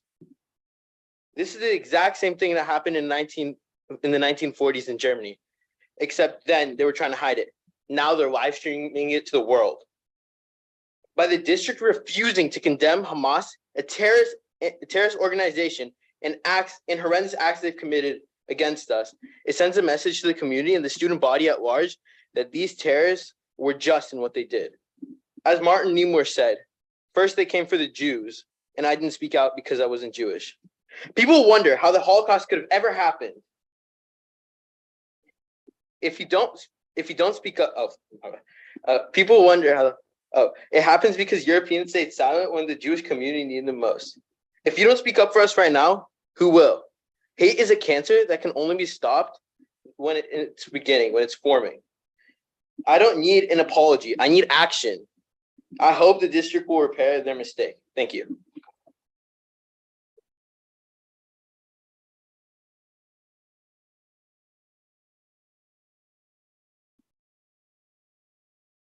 Any more? That's it. Thank you all. I appreciate your comments. I think that they have cast a lot of light on the situation, and they have certainly informed us of the pain the community is feeling. And as I said in the resolution, which I hope passes, we look forward to receiving your suggestions on how we can go about repairing this situation and improving the education and empathy of our children. Sanjay. Thanks. Yeah, I'd like to add that. So, I mean, there's a lot of information, and I appreciate it very much. Everyone coming here to speak. Two things I want to talk about. One is the safety of our students. That's one thing I heard many of the parents speak about, and I thought, I mean, as the school board member, that's probably one of our highest priorities, is making sure our students are safe in our schools. So I will look to Dr. Meyer to maybe work with their staff to see what can be done to make sure our students are safe and feel safe in our district. The second issue I want to ask about is that there's some rally being organized this week, Wednesday with the day. So maybe I'd like to ask if we can find out what's going on with that, and we can probably stop that and see what is going on with that whole thing and understand the details, and so we can make the right decision about that. So we can work with those two things. I just wanted to echo what my two fellow trustees have said. I really heard all of your comments, It's really hard to summarize, but I heard your lack of safety. It is our job to make our students feel safe. And my heart goes out to those who lost loved ones. Two things I heard besides what Sanjay said that concerned me was the swastikas. Swastikas are pure evil. Jews and I, as you may have noticed, I have a disability. We have a sad history in that the Nazis rounded my people up as well. So if I saw a swastika on campus, I would not feel safe. So I would really like that to be investigated, because, and I want it to be clear that that is a symbol of pure evil. Also, I heard concerns about ethnic studies. This is a difficult topic, and ethnic studies should embrace diversity and be a safe space for all students. And specifically, the curriculum includes education about the diaspora of Jews, among other people who are hated.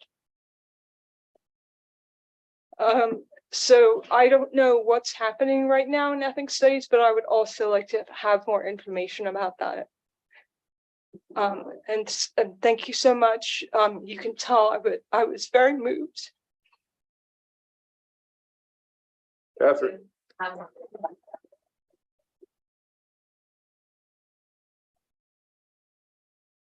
Can't believe that just before several people came up and said they didn't feel safe, that I said that was one of our duties to provide a safe environment for you. So obviously we're not doing a good enough job on that, and we will be working on it as resolution says. We will take advice and input from people on what would work better. But I also heard the point that the teachers and the whole staff need some more training on how to deal with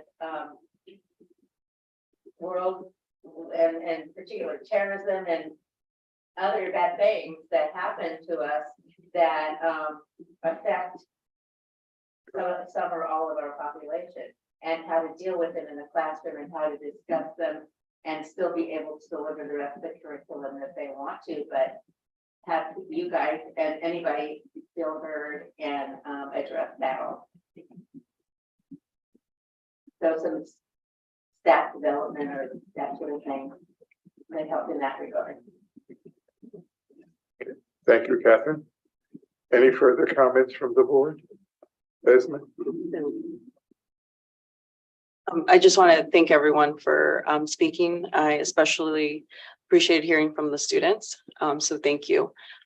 Your voice is very important in this conversation. And I agree with many of my fellow trustees. And I think the number one priority that I see is the safety, and not just the physical safety, but the social emotional safety of all our students. So thank you for speaking to that. Okay, thank you all. You have all heard the resolution. May I have a motion? Oh, yeah, I'm sorry, I moved that we. Could I add an amendment? I'm sorry? Could I add an amendment that we something about the swastikas on campus? Is that okay?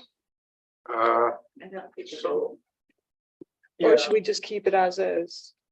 Because I guess there are other things that were mentioned, but I do think that I'm not sure about the other We things. don't add that. It's not, there are religious contexts with that symbol in Hinduism. It's a different symbol though. It's a different symbol actually. It looks very similar to me. Maybe there are differences that I don't know about, but I guess it looked very similar to me when I saw it. I'm not a religious person myself, but I know that there are similarities, I guess, so. But isn't there like a difference when it's like worn by someone who's a Buddhist and when it's drawn in the bathroom? That's a good point. Thank you. Isn't there a big difference? Because I don't think they're advocating for peace when you draw in the bathroom. Totally agree. So I guess what I would just say, I mean, I'm not against adding something like that. That's a symbol of hate. maybe we just need to do a little homework to understand exactly how it needs to be worded in the amendment, and then we can bring it back and make an amendment at the same time. That's, I don't know enough. I think if I, Let me just address that, Peter. So this resolution is specifically about acts of terrorism committed by Hamas and other terrorist organizations by extension, because it's against terrorism, period. And there are many things we could put here. Nazi symbols. We could put the treatment of the Romanian people, also called gypsies, to their detriment. All these things could be here. But I think the principal focus here is the effect of the Hamas atrocities on our students and community. And I think we can later investigate Nazi symbols on campus and things like that. That's entirely appropriate. But for now, let's keep the resolution as it is, pass this, and then move on to further things. Okay, Bill, I think maybe what Vita is talking about belongs more in an administrative regulation under one of our policies, which is different than this resolution that specifically references what President Biden said. Yeah, So I agree with you, Phil. I think that might be an acceptable way. Theta, what do you think? It certainly would go well in an administrative regulation. well, I would hope it would already be part of one, but if it isn't, it sure should be. I do not want to hold up passing of this resolution, so if there's debate about it, I'm a bit taken aback that there's debate about swastikas being a symbol of hate, but okay.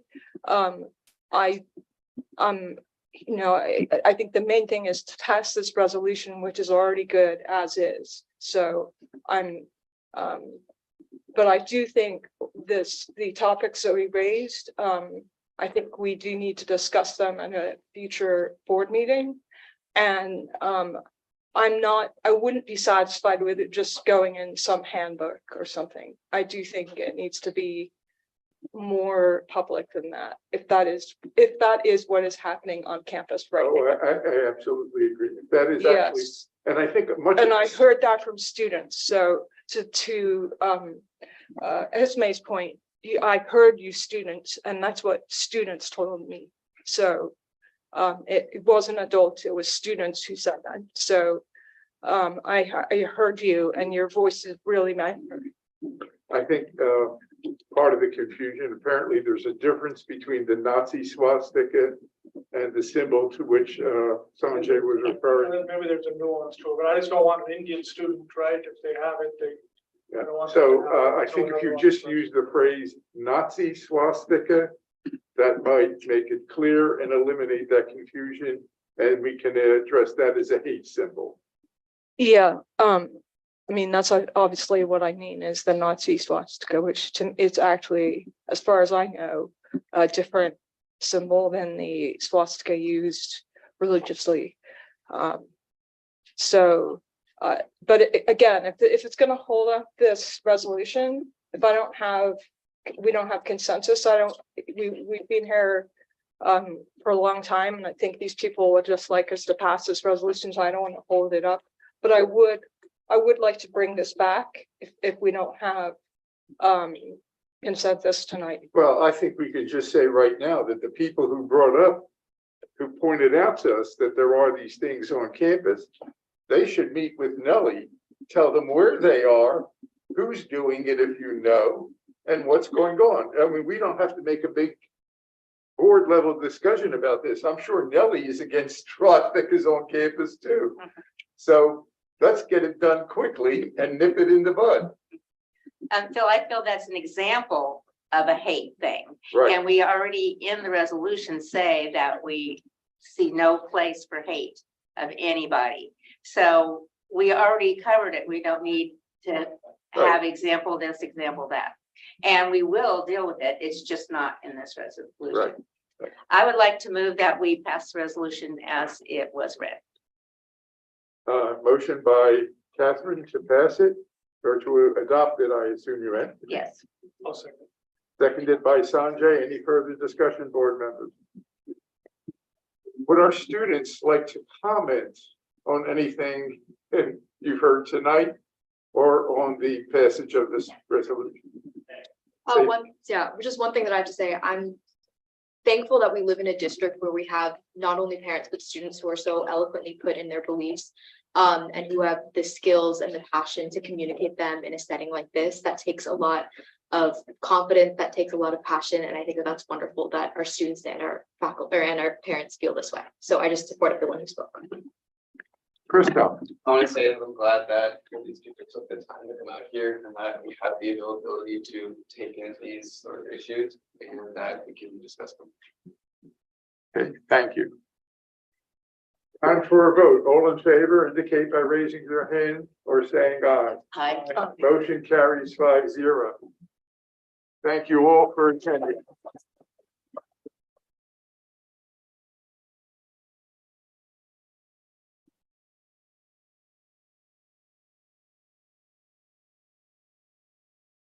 And if you want to stay for a real treat, we're going to be talking about math later on. Yeah.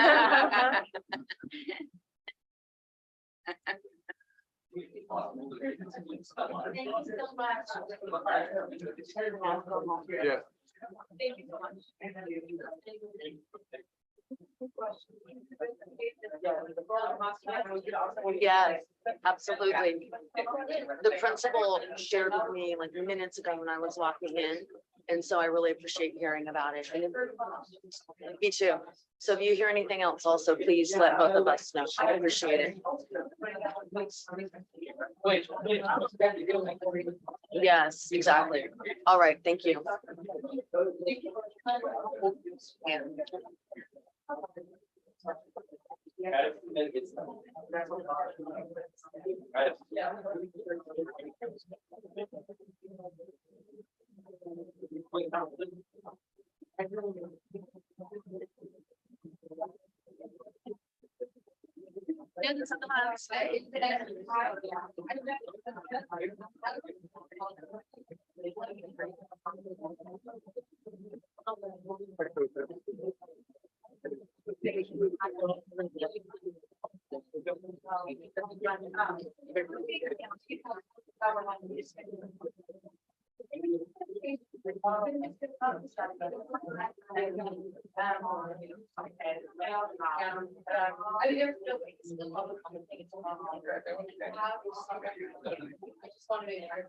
Well, thank you for speaking. Take care. Thank you.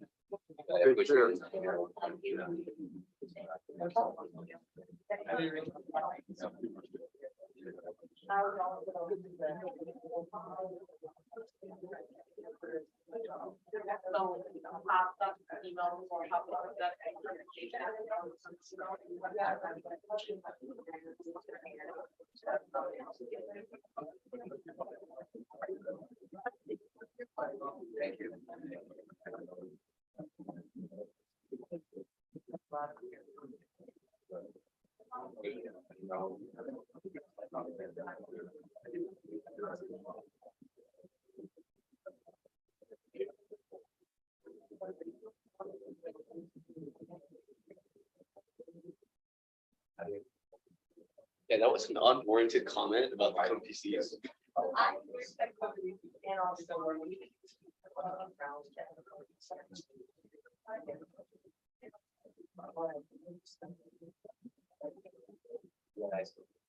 Yeah, we thought it was all right. Yeah, for our meeting. I know, I think we're You guys. are like Okay, going when through Christoph gets back, we'll try to resume. So we have 2 students of the month waiting. Yeah. They probably feel that they've graduated by now. Yeah. So Bill, are we gonna move up to the months now? I think we should do students of the month first. Yeah. I'm gonna check on something. I think our math teachers think I've had to go. The math teachers have disappeared. Oh, my goodness. That's a little change. So now there's no.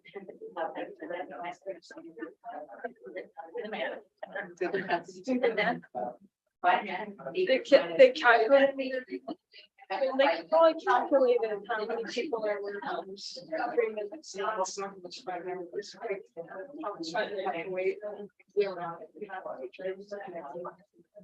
They have to go anyway tomorrow.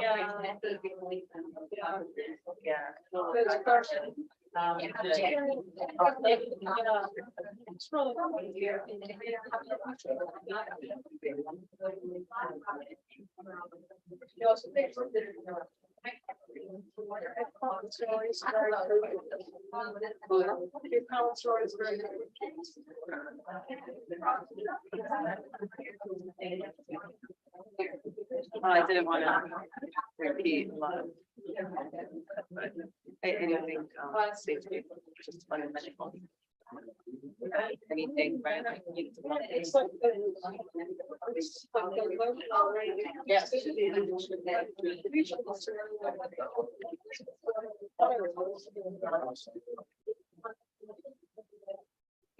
Psychology. You know what I mean? They feel like nothing better.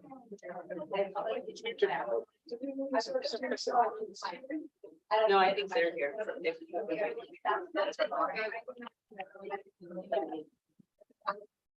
Well, like, well, I never thought of. Yeah, like, 5 minutes. Sharing, you know, like, no one. Now, you know, you don't think about that, which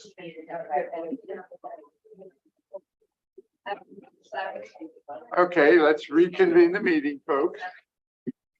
So I'm going to propose a slight modification to the agenda so that we can get our students of the month up here and back studying after a little bit. So we'll now do item 11.1, excuse me, no, 12.1, recognition of students of the month. Let's start with you, Christoph.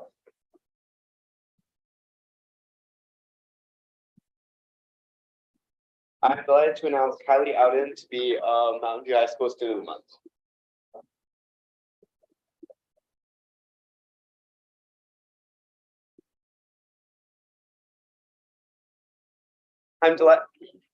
I'm delighted to introduce Kylie Ouden, an exceptional Spartan whose remarkable kindness and outstanding character have earned her the title of MVHS Student of the Month. As the president of Spartan Buddies, a role she has held for 3 years, Kylie Ouden is deeply committed to fostering friendships and promoting inclusivity among students with disabilities and their peers. She has dedicated 4 years to this club, starting her involvement in her freshman year of high school, showing her dedication to this club. In addition to her role in Spartan Buddies, Kylie serves as teacher's assistant for the special education classrooms at MVHS during first period. She also volunteered for the special education summer school at MVHS, finding joy in contributing to this meaningful program. Kylie's involvement extends beyond special education initiatives. She has been an active member of the National Honor Society for 3 years and a board member for 2 years. She is also a devoted member of the Homeless Action Club, where she has been actively engaged for 3 years. All of these commitments show Kylie's devotion to community service and helping others around her. Outside of school, Kylie pursues her passions for oil painting, filmmaking, website design, and volunteering with the Silicon Valley Down Syndrome Network. She has created an Etsy store featuring inclusion merchandise with the proceeds benefiting Spartan Buddies. Her dedication to volunteering and community service is well recognized, as she has been on the board of National Charity League for 6 years. Last summer, Kylie attended the Yale Young Scholars Program, gaining international exposure and delving into critical topics such as the future influence of AI in education inequities. As part of the Freestyle Academy of Communication Arts and Technology, Kylie is currently engaged in a 2-year film program. You can see her values of equity and inclusion represented in her productions, as she co-created a documentary, Breaking Barriers, showcasing MVHS's special education program. The film was selected for 3 film festivals and will be showcased in an upcoming event in New York City. Looking to the future, Kylie plans to attend college and explore ways to improve inequities in education. Her time at MVHS has showcased her determination towards inclusion and equity, so we know she will make a positive impact wherever she chooses to go.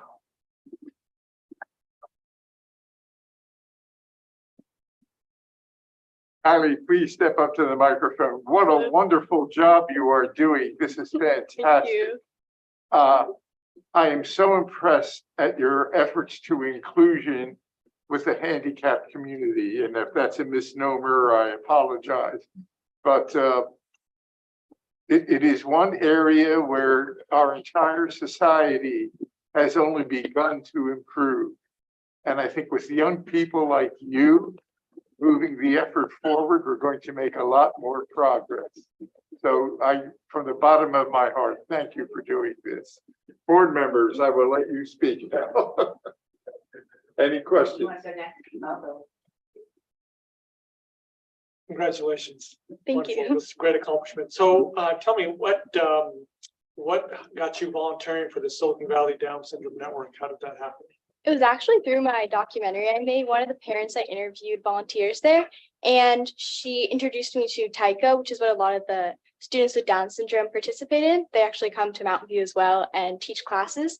So through there, I ended up working with them and teaching there with, it's actually I work there with my sister, and it's actually two sisters who lead the program, which is really interesting. And a lot of the students, I work with some of the students who I also TA for in that class. So it's just been really exciting, and they're having their performance next week, and it's just been a really fun organization to be a part of.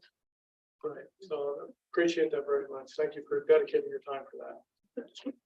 Ellie, I'd like to know if we can get our hands on that documentary. Yes. We would like to see it. Yes, I'd be happy to I think send we it. all would. Yes, Yes, please send the link around to the for trustees at MVLA.net. We'd all like to see that. Yes, I'll send it over. So what kind of websites have you been working on? We'll do Freestyle Academy, which is what I'm a part of. We do website design through our digital media class, which is really exciting. So I've actually learned to become efficient in Adobe apps and WordPress, which is what we make websites through. And I've actually learned a lot about website design through that, and have my own personal website through the program, which has been really, Your personal one. yeah, cool. which has been amazing to learn about and a good opportunity. Ellie, I'm just curious, what can you describe what your merchandise is on Etsy? Tell us a little bit of what that, describe it. It's actually the proceeds go to Spartan Buddies, and it's just hats, tote bags, t-shirts that all have quotes or design that I made, and just sell them on Etsy. So it's been fun. Thanks for all you do. First of all, I wanted to echo Phil's comments. Thank you so much for all the work that you're doing on behalf of people with disabilities. I think things have improved with the help of people like you. I would like to ask you, though, a different question, which is, what does the Homeless Action Club do? Yes, it mostly organizes fundraisers and drives, works with MV Cares during the holidays. It's a bi-weekly club that works to help with the homeless or unhoused population in the Silicon Valley and San Francisco as well.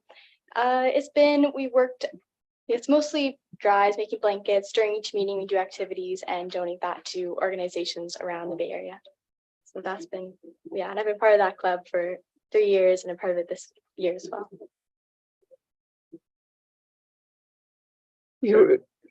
Any other questions? No, I just want to say you just represent our values of equity and inclusion, as was said in Christoph's. So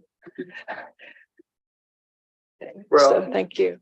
Thank you very much. Do you have family with you here tonight? Yes, my mom and dad are here. Well, would you please stand up? We're going to do a photo op.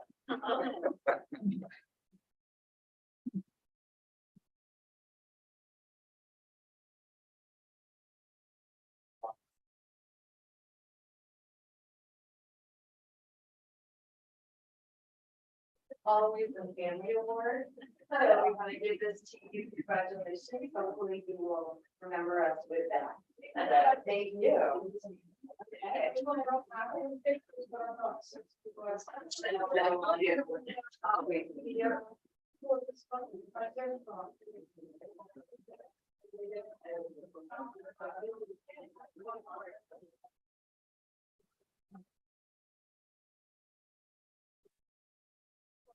Thank you very much.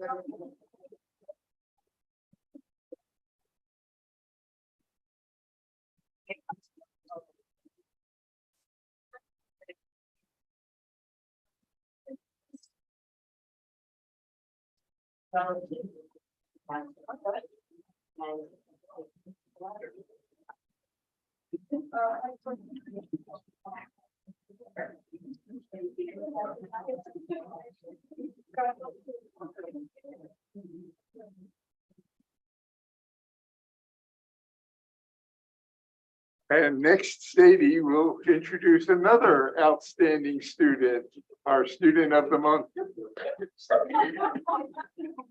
I was like, wow, you look like this. Oh my gosh, hi, good to see you again.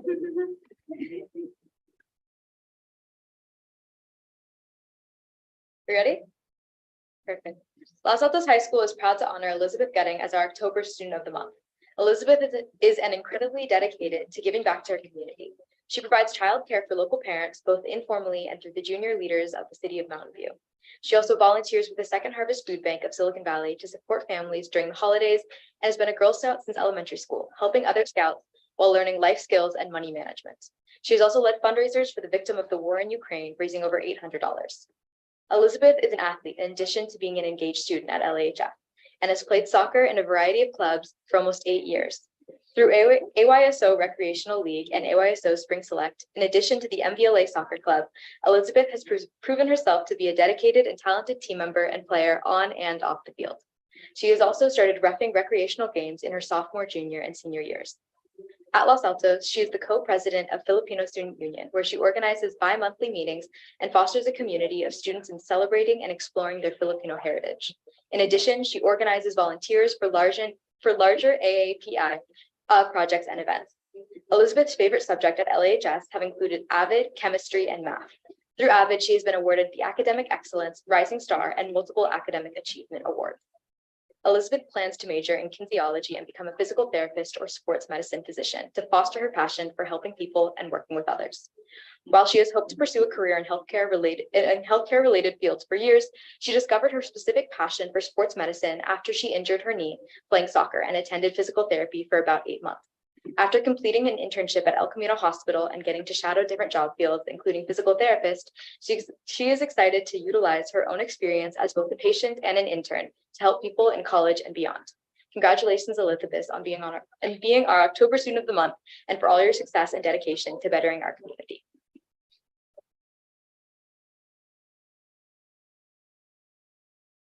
Elizabeth, you too have accomplished a great deal and you have invested so much of yourself in the community.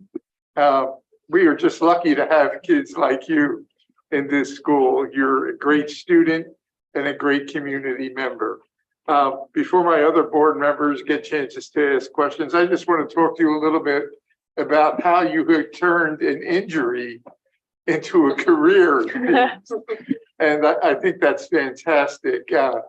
Kinesiology is a great subject. There's so many parts we need to know about how we're moving incorrectly and how we can help ourselves be more healthy in studying kinesiology. And perhaps you'll even enlarge this to a career as a sports medicine doctor. I think you have the capability of doing that, and I look forward not to being your patient because I don't want that, but I'm sure you will do a great deal of good for many people if you follow that path or whatever path you'll follow. Okay, my fellow board members, it is now your turn. Congratulations, Elizabeth. Thank you. I'm curious, what does your college list look like?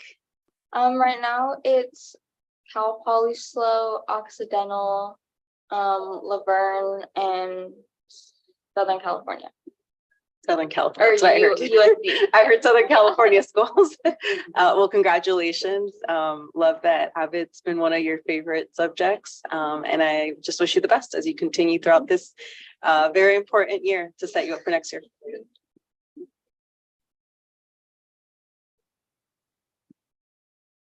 I think that it's great they're going to go into PT and kinesiology. I can't even say it right, but you know, how the body works and you know, its movement and everything is so important. And a lot of people don't even realize how their own body works, and that's how come sometimes you injured yourselves in the sports, but some people, especially older people, just because they just don't have a feeling for proper body dynamics. And then they need somebody like you to help them,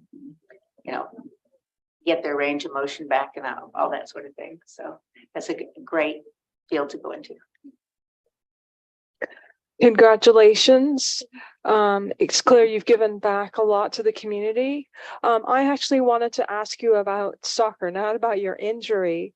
But you said you would recreational games. Is that soccer or so is that for avid people or is it open to everyone? No, it's just like clubs outside of school. So like the Okay. clubs that I play for. Okay. So you love soccer a lot. Yeah.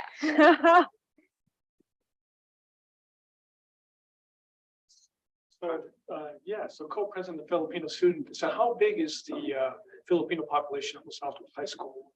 It's a decent amount. There's not too many people, which is why I wanted to make the club to kind of get more representation. But we have a good amount of people that come to our meetings. Okay, and are you planning some events or? Yeah, right now we're gonna walk in the homecoming parade in October, at the end of October. That's great. That's wonderful. Well, thank you for leading that. Appreciate it. That's good. So do you have family with you here tonight? Yes. Would you please step up and join us at the top here? And we'll have somebody take pictures.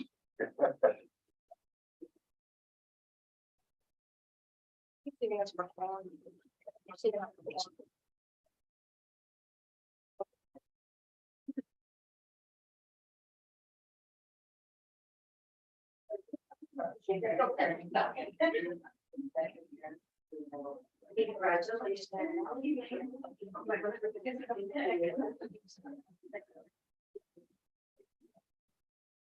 want this moved? Oh, yeah. Okay. I've been humbled by it.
So I'm also going to move the student board member reports so that they are next.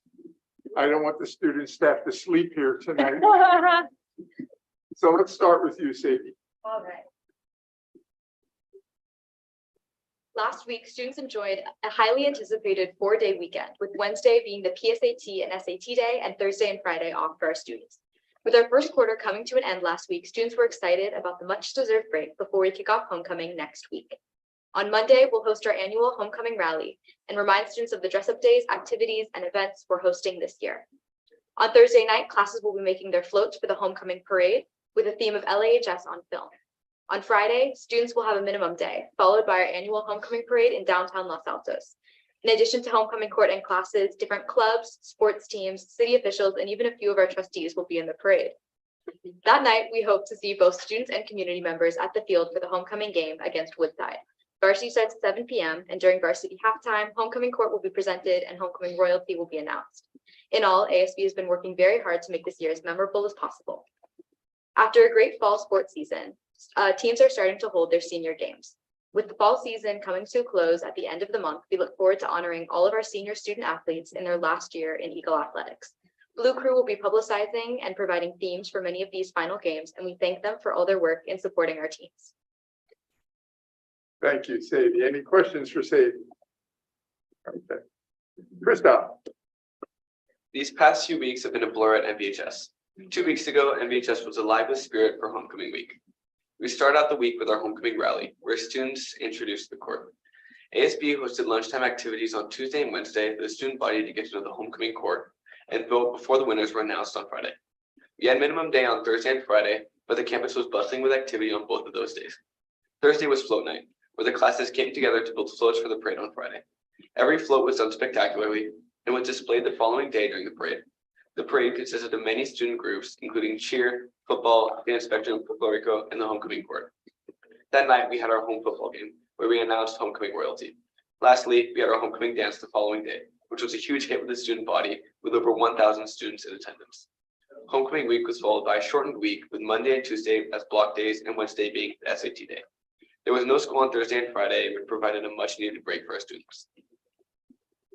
Thank you, Christoph. Any questions for Christoph? Okay, I just want to say to our student board members that I know it's getting a little late. You guys probably have homework. So at any point now, if you feel that you need to go, you're excused. Thank you. Okay? Yes. And we will now move on to board member reports. Board members, go ahead, Theta. Yes, I just wanted to say, Christoph, before you leave, since I am the Mountain View High School PTA rep, that I attended your homecoming. I saw you there. I had a fabulous time. I got to ride on an old car. The spirit and fun, and it was very well organized. So I was very impressed. I also attended some city events. The first was to learn about land use, which I attended with Sanjay. It was called the City Urban Plan for Communities Workshop. And then I attended 2 city events to celebrate our partnership. One was the firefighter pancake breakfast, which, if you don't know, is held at the fire station. It's always a lot of fun. A lot of the community come out. And then I think many of you were there at the Shoreline Park 40th celebration, which is special to me because I actually was a Parks and Rec commissioner back in the day. So it was been, I guess, lots of celebrations for me. Well, good. That's a good week when you get celebrations. And Catherine. I got to go in the same fun car as as Theta. We rode around in a needle car. Yeah, I forget what it was now. Oh, Terrible. I thought you were asking all the details, so that's why I was leaving that to you. It was blue. I remember that. Yeah, I'm so terrible with cars. Thunderbird. Yeah. They were all, Yeah. They were all Thunderbirds. Yeah. Oh, okay. Well, sorry, I don't. Well, I I was hope gonna you didn't leave get you to anything tell. by these upholstery. No, No. In fact, Jews was not allowed to come because he sheds dog hair, which I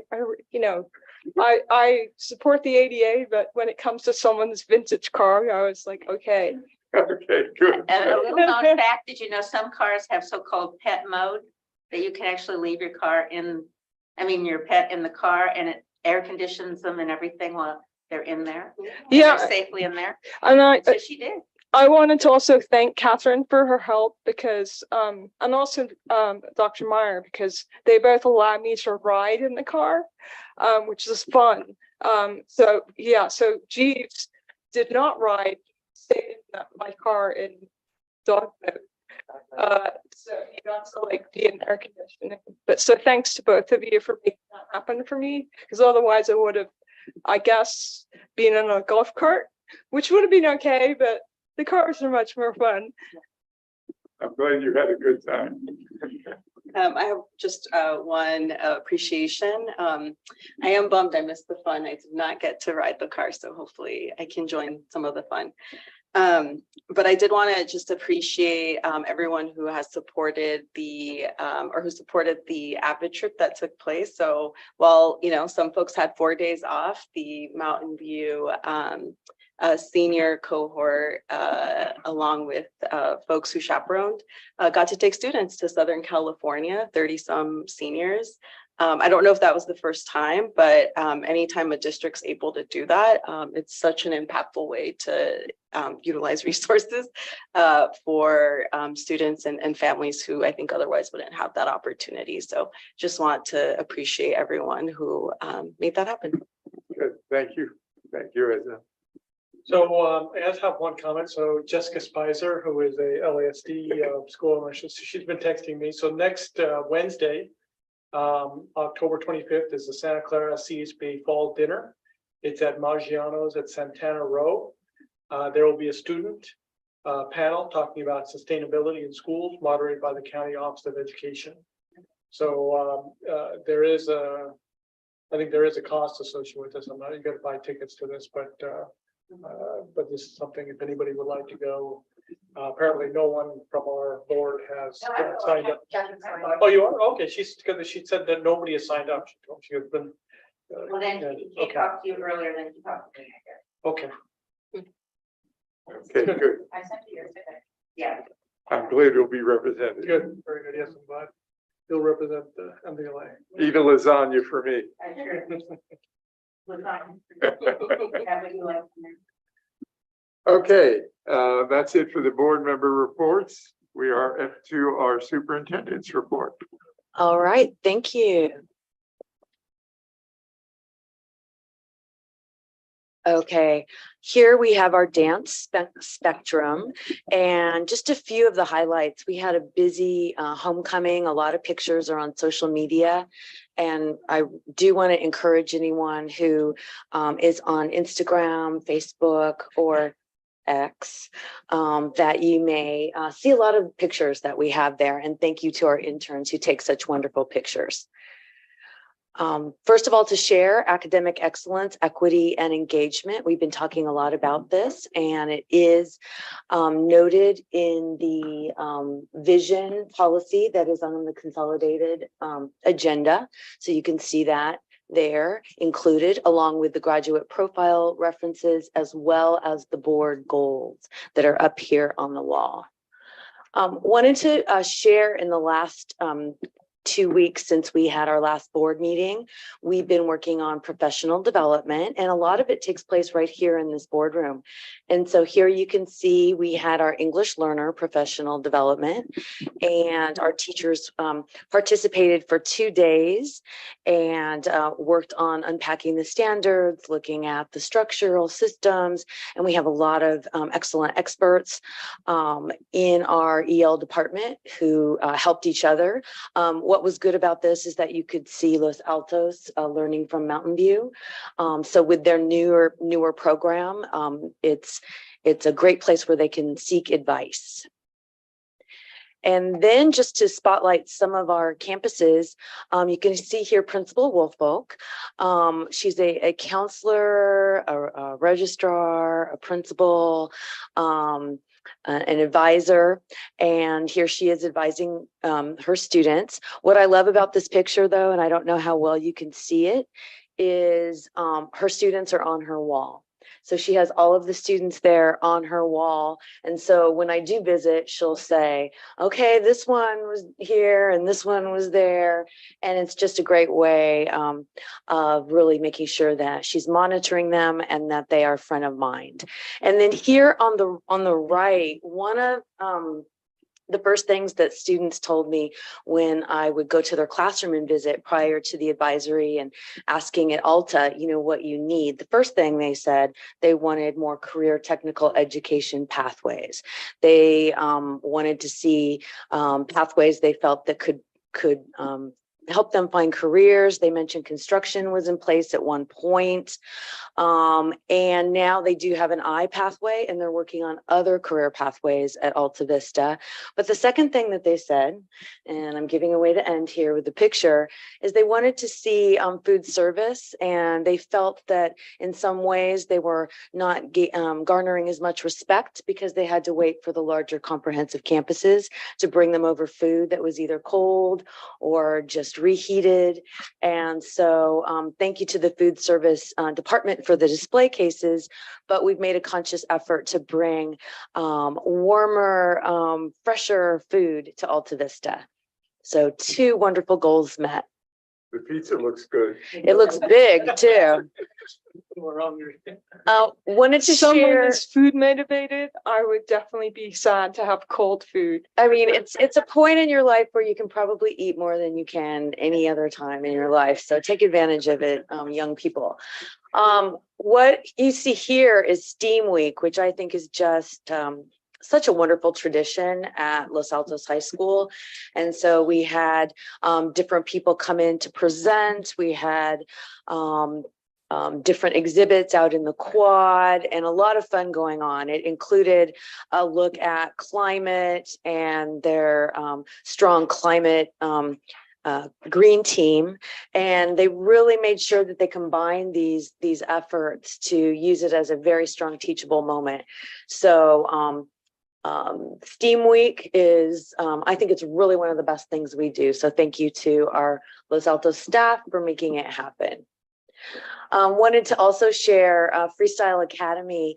They took a field trip to MoMA, one of my favorite museums. And there are other pictures around where you can see them looking at the different exhibits and having an opportunity to really see and product from, you know, renowned artists. But this was a picture of the entire group. And so I think it was worth showing just how many went and how they're bonding and they're building that community around cultural experiences. I'm just really impressed that you managed to bus that many students. How many students went? Really? Look at it. Really? Because it looks like bigger. a huge number of students. You would know. We might have had 3 across, right? Yeah. But that's a great question. I have a feeling some people drove as well. Probably some of the adults. There's something about riding on that bus that gets a little tough. So, but good question. I did want to share that within different panels, I've had the good fortune this last week to spend a lot of time talking to our site leaders and our student leaders. And in particular, I have to mention that Ella Persky, she is one of the leads at the Jewish Student Union that is at Mountain View. And we had a good opportunity. I met with her for a while, and she also has been meeting with her principal, Kip Glazier, and her advisor, Kevin Heiken. And they spent a good chunk of time this week in the evening together, really planning out opportunities to do some of the things that we heard requested this evening.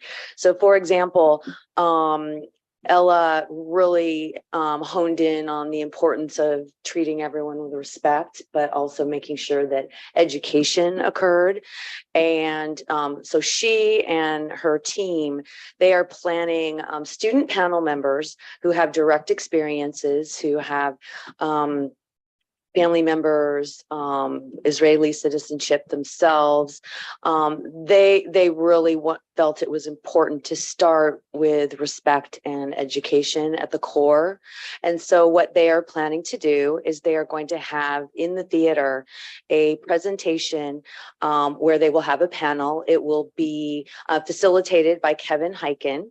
And so her principal and I and Kevin, we've been working on making arrangements so we can have opportunities to speak. And also, I know we've talked about, you know, what we're looking at for Los Altos too. We haven't quite, you know, coordinated it, but this start, Ella is also working with the Jewish Student Union at Los Altos. So there's an opportunity really on all of our campuses to share, as you can see here, the current war, to talk about, you know, Hamas and the terrorist attack, to answer questions because a lot of people don't understand and they only see what they see on the news. And so it can be very misleading depending on what news source. And then also to speak to the history. So they're planning to have this Friday, a tutorial at Mountain View High, and then after school at Mountain View High. I shared this with our students student advisory group, and all of them had great ideas. Ella was taking notes, and people were exchanging phone numbers and helping. Something that came up that I thought was extremely significant from the students was that there's a great need in the community for grief counseling. I think you could see that this evening when people are grieving, they're angry, and they have a lot to be angry about. They have a lot to grieve about. And so just that, looking to those community partnerships to see what we can do regarding that grief counseling. And so just kudos to everyone who's been a part of this conversation. You've just handled yourself so gracefully. And I just felt that is what the student advisory group was for. So thank you, Sadie. Sadie gave the gavel over to Ella for a moment during that meeting, and it was wonderful. Speaking of student leaders, you can see here last week we had our student advisory meeting, and just as a reminder, the goals that they have, and they align perfectly. Wellness throughout the schools with input from students. Student pathway help, because college is not the only option. Consistency through the district and departments, and that related to grading and other topics. And I don't know if that soup office box can be moved. Committing to taking action. There was a big conversation when these goals were put together that we want to advise, but we want to also have some concrete actions. So to that end, during this meeting, the students broke up into subgroups according to each goal. The last one is equitable resources for all students, as well as access to information. And so some of the things that have come up have included, can we have more college field trips for other populations? Can we have different pathways?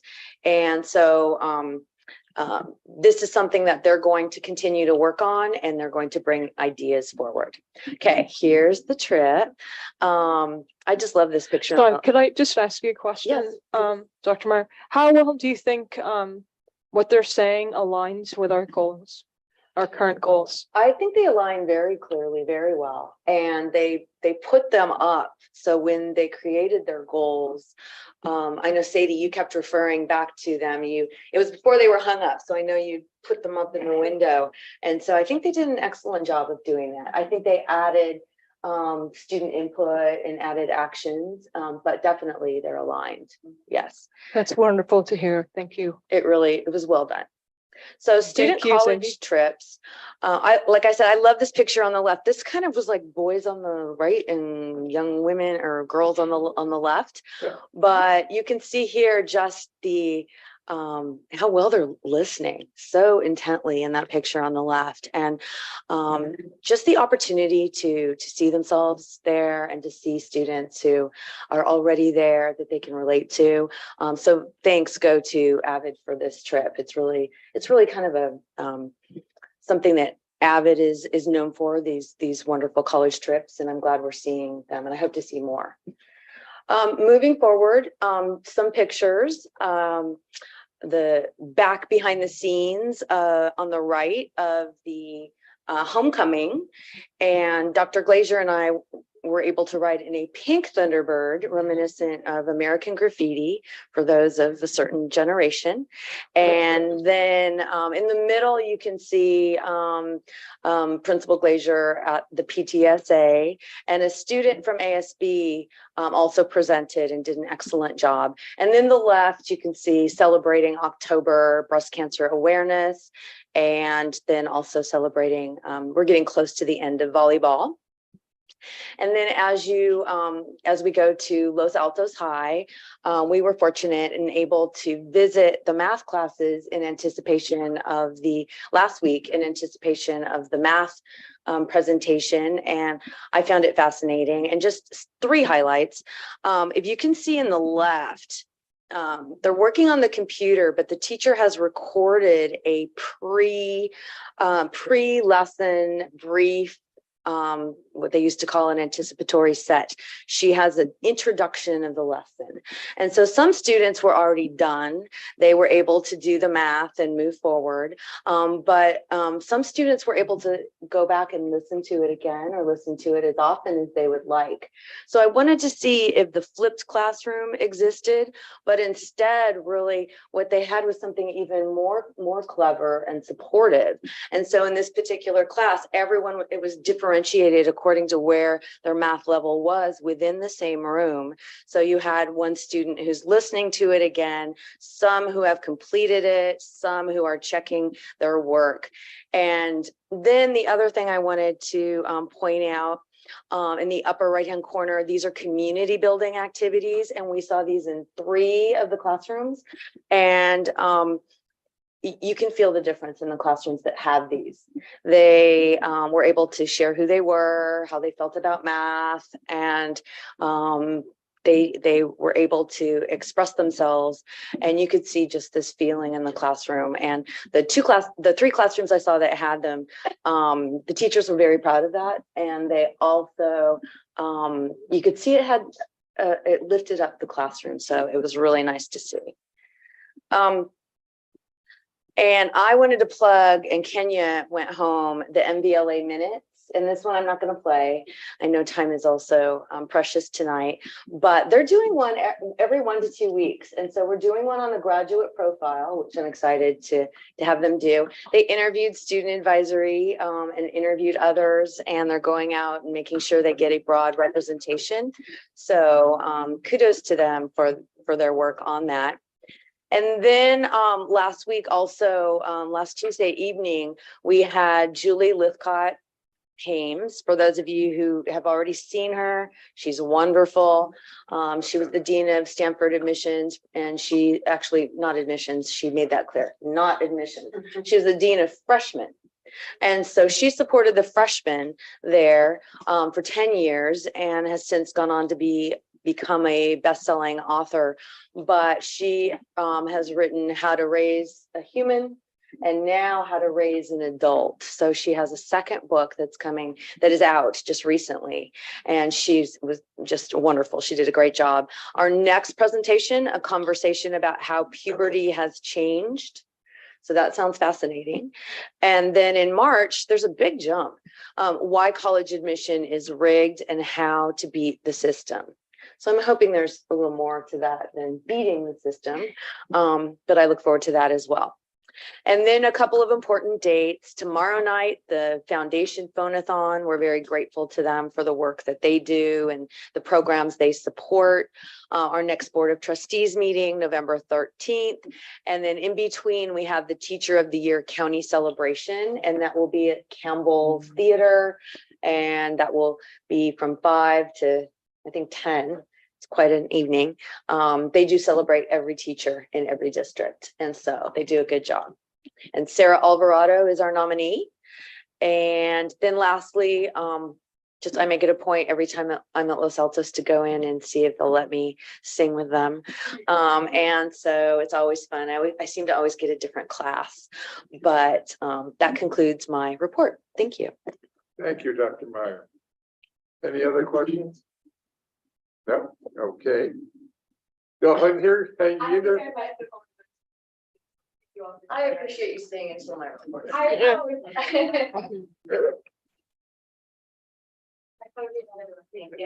Thank you.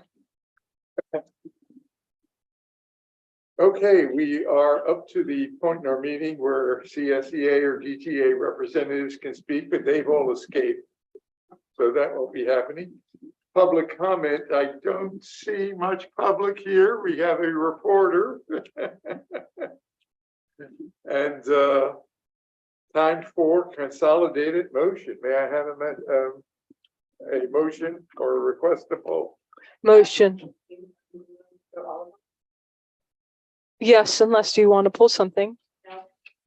Okay. Do I need to read them? No, not necessary. If you're moving the entire consolidated motion, that's fine.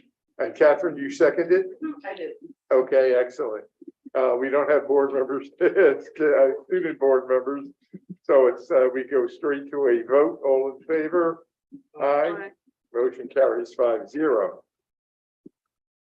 I am guessing that the math department has also escaped. Yeah, we will be rescheduling and bringing you that information as soon as possible. Good. Okay, we do have a public hearing to do, which we can. Yeah. So let me open the public hearing on the Mountain View Los Altos High School District and the District Teachers Association DTA contract reopeners for 2023-24. Meeting is open. Any questions? There is no public here to ask questions, so I will now adjourn. The meeting is closed. Public hearing closed. Mountain View Los Altos High School District, the Teachers Association contract reopeners for 2023-24. I guess we approve these. They are being requested to be approved. That's the action we need. Is there anybody who would like to comment on anything? Okay. I think it's pretty straightforward. Would you like to make a motion in that case? I move that we approve Openers. the openers for the DTA contract. Second. Moved by Catherine, seconded by Theda. Any discussion? All in favor, please raise your hand or say aye. Aye. Motion carries 5-0. We have a first reading of a board policy. Ellie, do you want to take this? Yes, I will share that over the last year and a half, there's been an interest in designating guidelines for those who have service animals, those who have emotional support animals, and also pets, et cetera. And there's been a lot of evolution in this area over the last 5 or 10 years. So what you have in your packet is a first reading.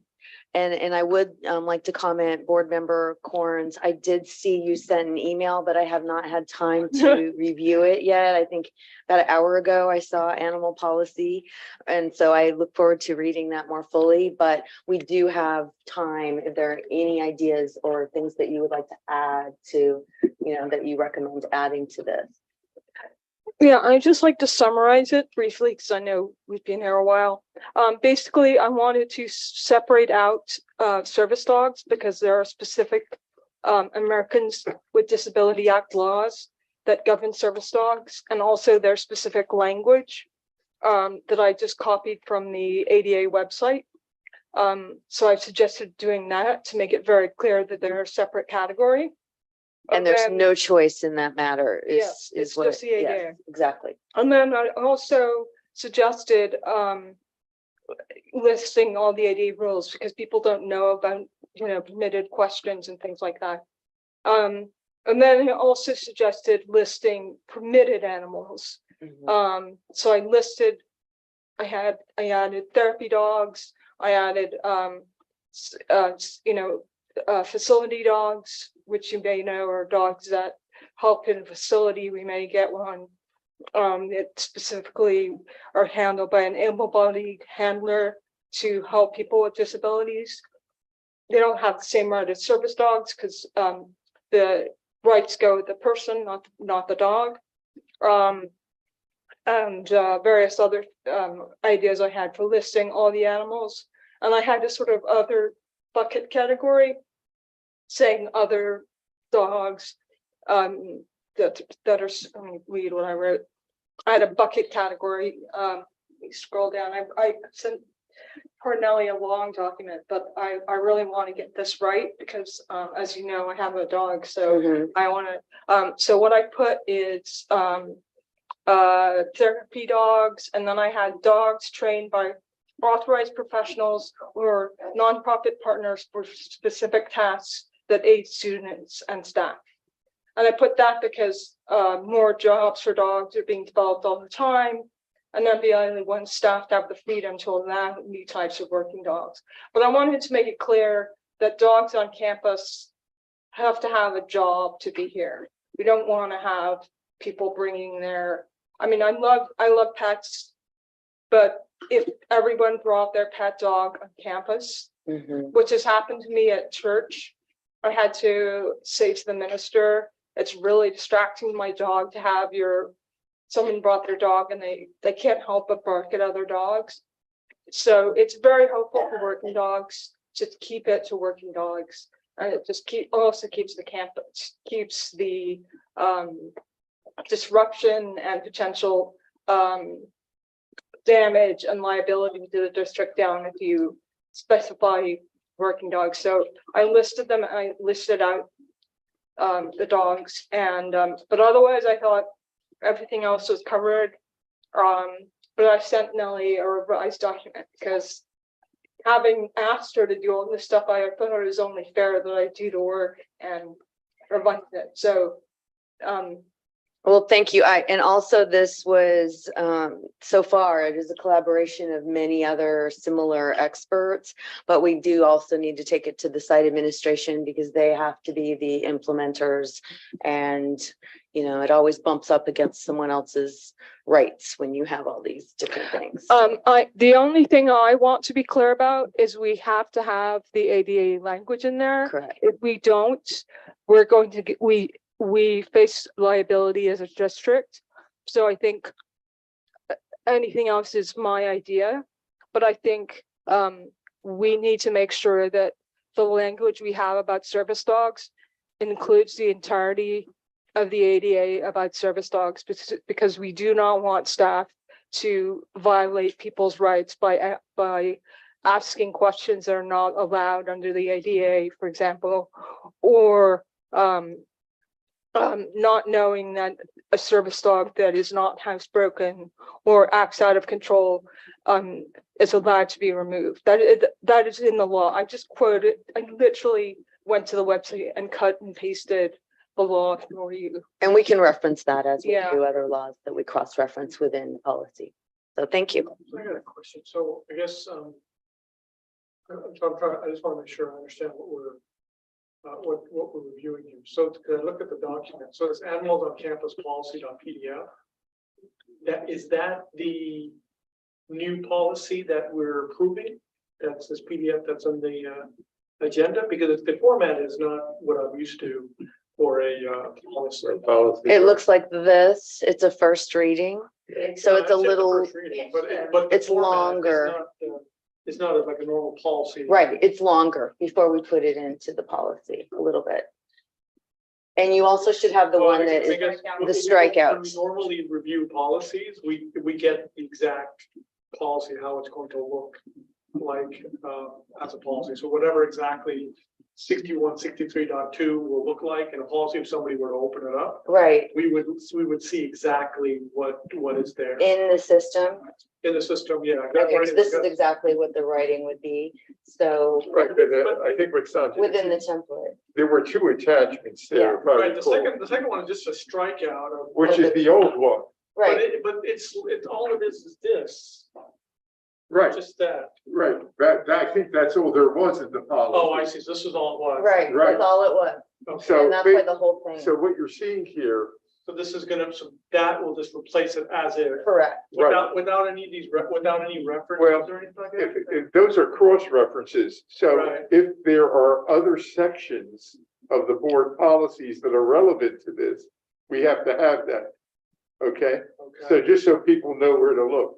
So messing with these policies gets a little more intricate than it looks like, Okay. but, Especially when one was outdated and Yes. very short, and now we're looking at expanding it a little the bit. other one basically said the superintendent's going to do this. And it had things like, you know, different animals in there that really weren't relevant, classroom pets. It was a K-12 Yeah. policy. So I think Theta raised some very good points, and that we have to have that ADA language in there. Great, let's do it. Very good. Well, thank you. The one other question though, it says, support animals. I don't know if there's any service animals that are dogs. I mean, like, is your potbelly pig your support animal? No, under the ADA, so the ADA is defined a service animal as a dog. the reason why the terms, I'm gonna give you history because you asked. Tell me after. Okay, All right, that's good. But then also pet, classroom pet, can you have a different animal? Lizard, snakes. Snake. Can you have your pets? That was one of the reasons there was a request for this, because there have been so many iterations of animals, and there was a desire to not only define but somewhat contain. Is this language coming from anywhere? No, it was really part of something that we wrote. Oh, okay. Mhm. Is there another, like a CSBA or? The CSBA is the one that is stricken out. Oh, so that was. Yes. Mhm. yeah, see, that's why I recommend, I think Class 1 Pets is a good example, but I also think we allow therapy dogs on campus already. So we need to put that in. And then I think a catch-all category for other, because, you know, there might be a situation where we need, I don't want to talk about emergency situations given the meeting we've had, but okay, there might be an emergency where we need a dog. Right. So True. I just put kind of a bucket other working dog category. I don't really care what it says, but I think we need to have it in there.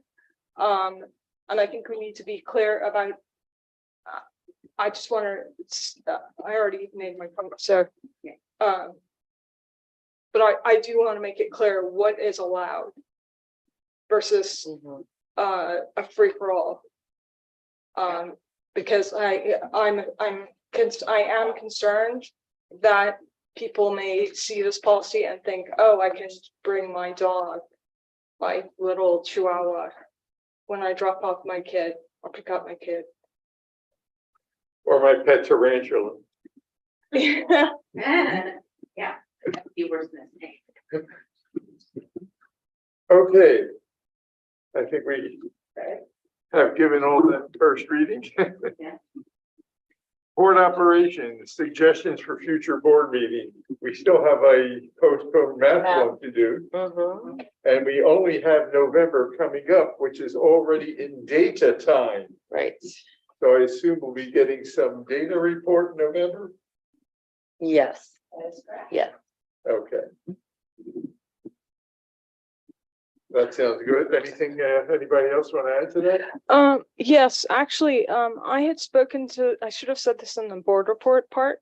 I had spoken to Supervisor Ellenberg. I just ran into her at an event, and she told me there was $10 million in grants from Santa Clara County for wellness programs. I assume you're aware of this, but yes, it never hurts to say it again.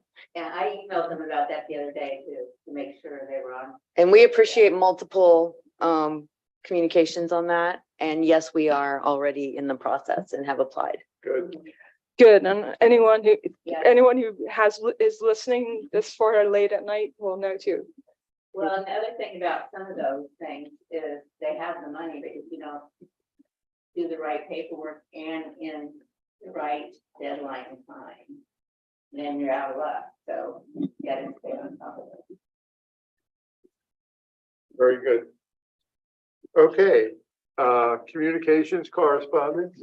I will just share, this is information on the student-led panel that I referenced, and it has something you can scan if you want to go. I anticipate there will not be many seats left, so get there early if you plan to attend. So this is the one that we talked about in your report. Correct. And it's gonna and it starts at 3:30 and also during the day. Well, I remember that.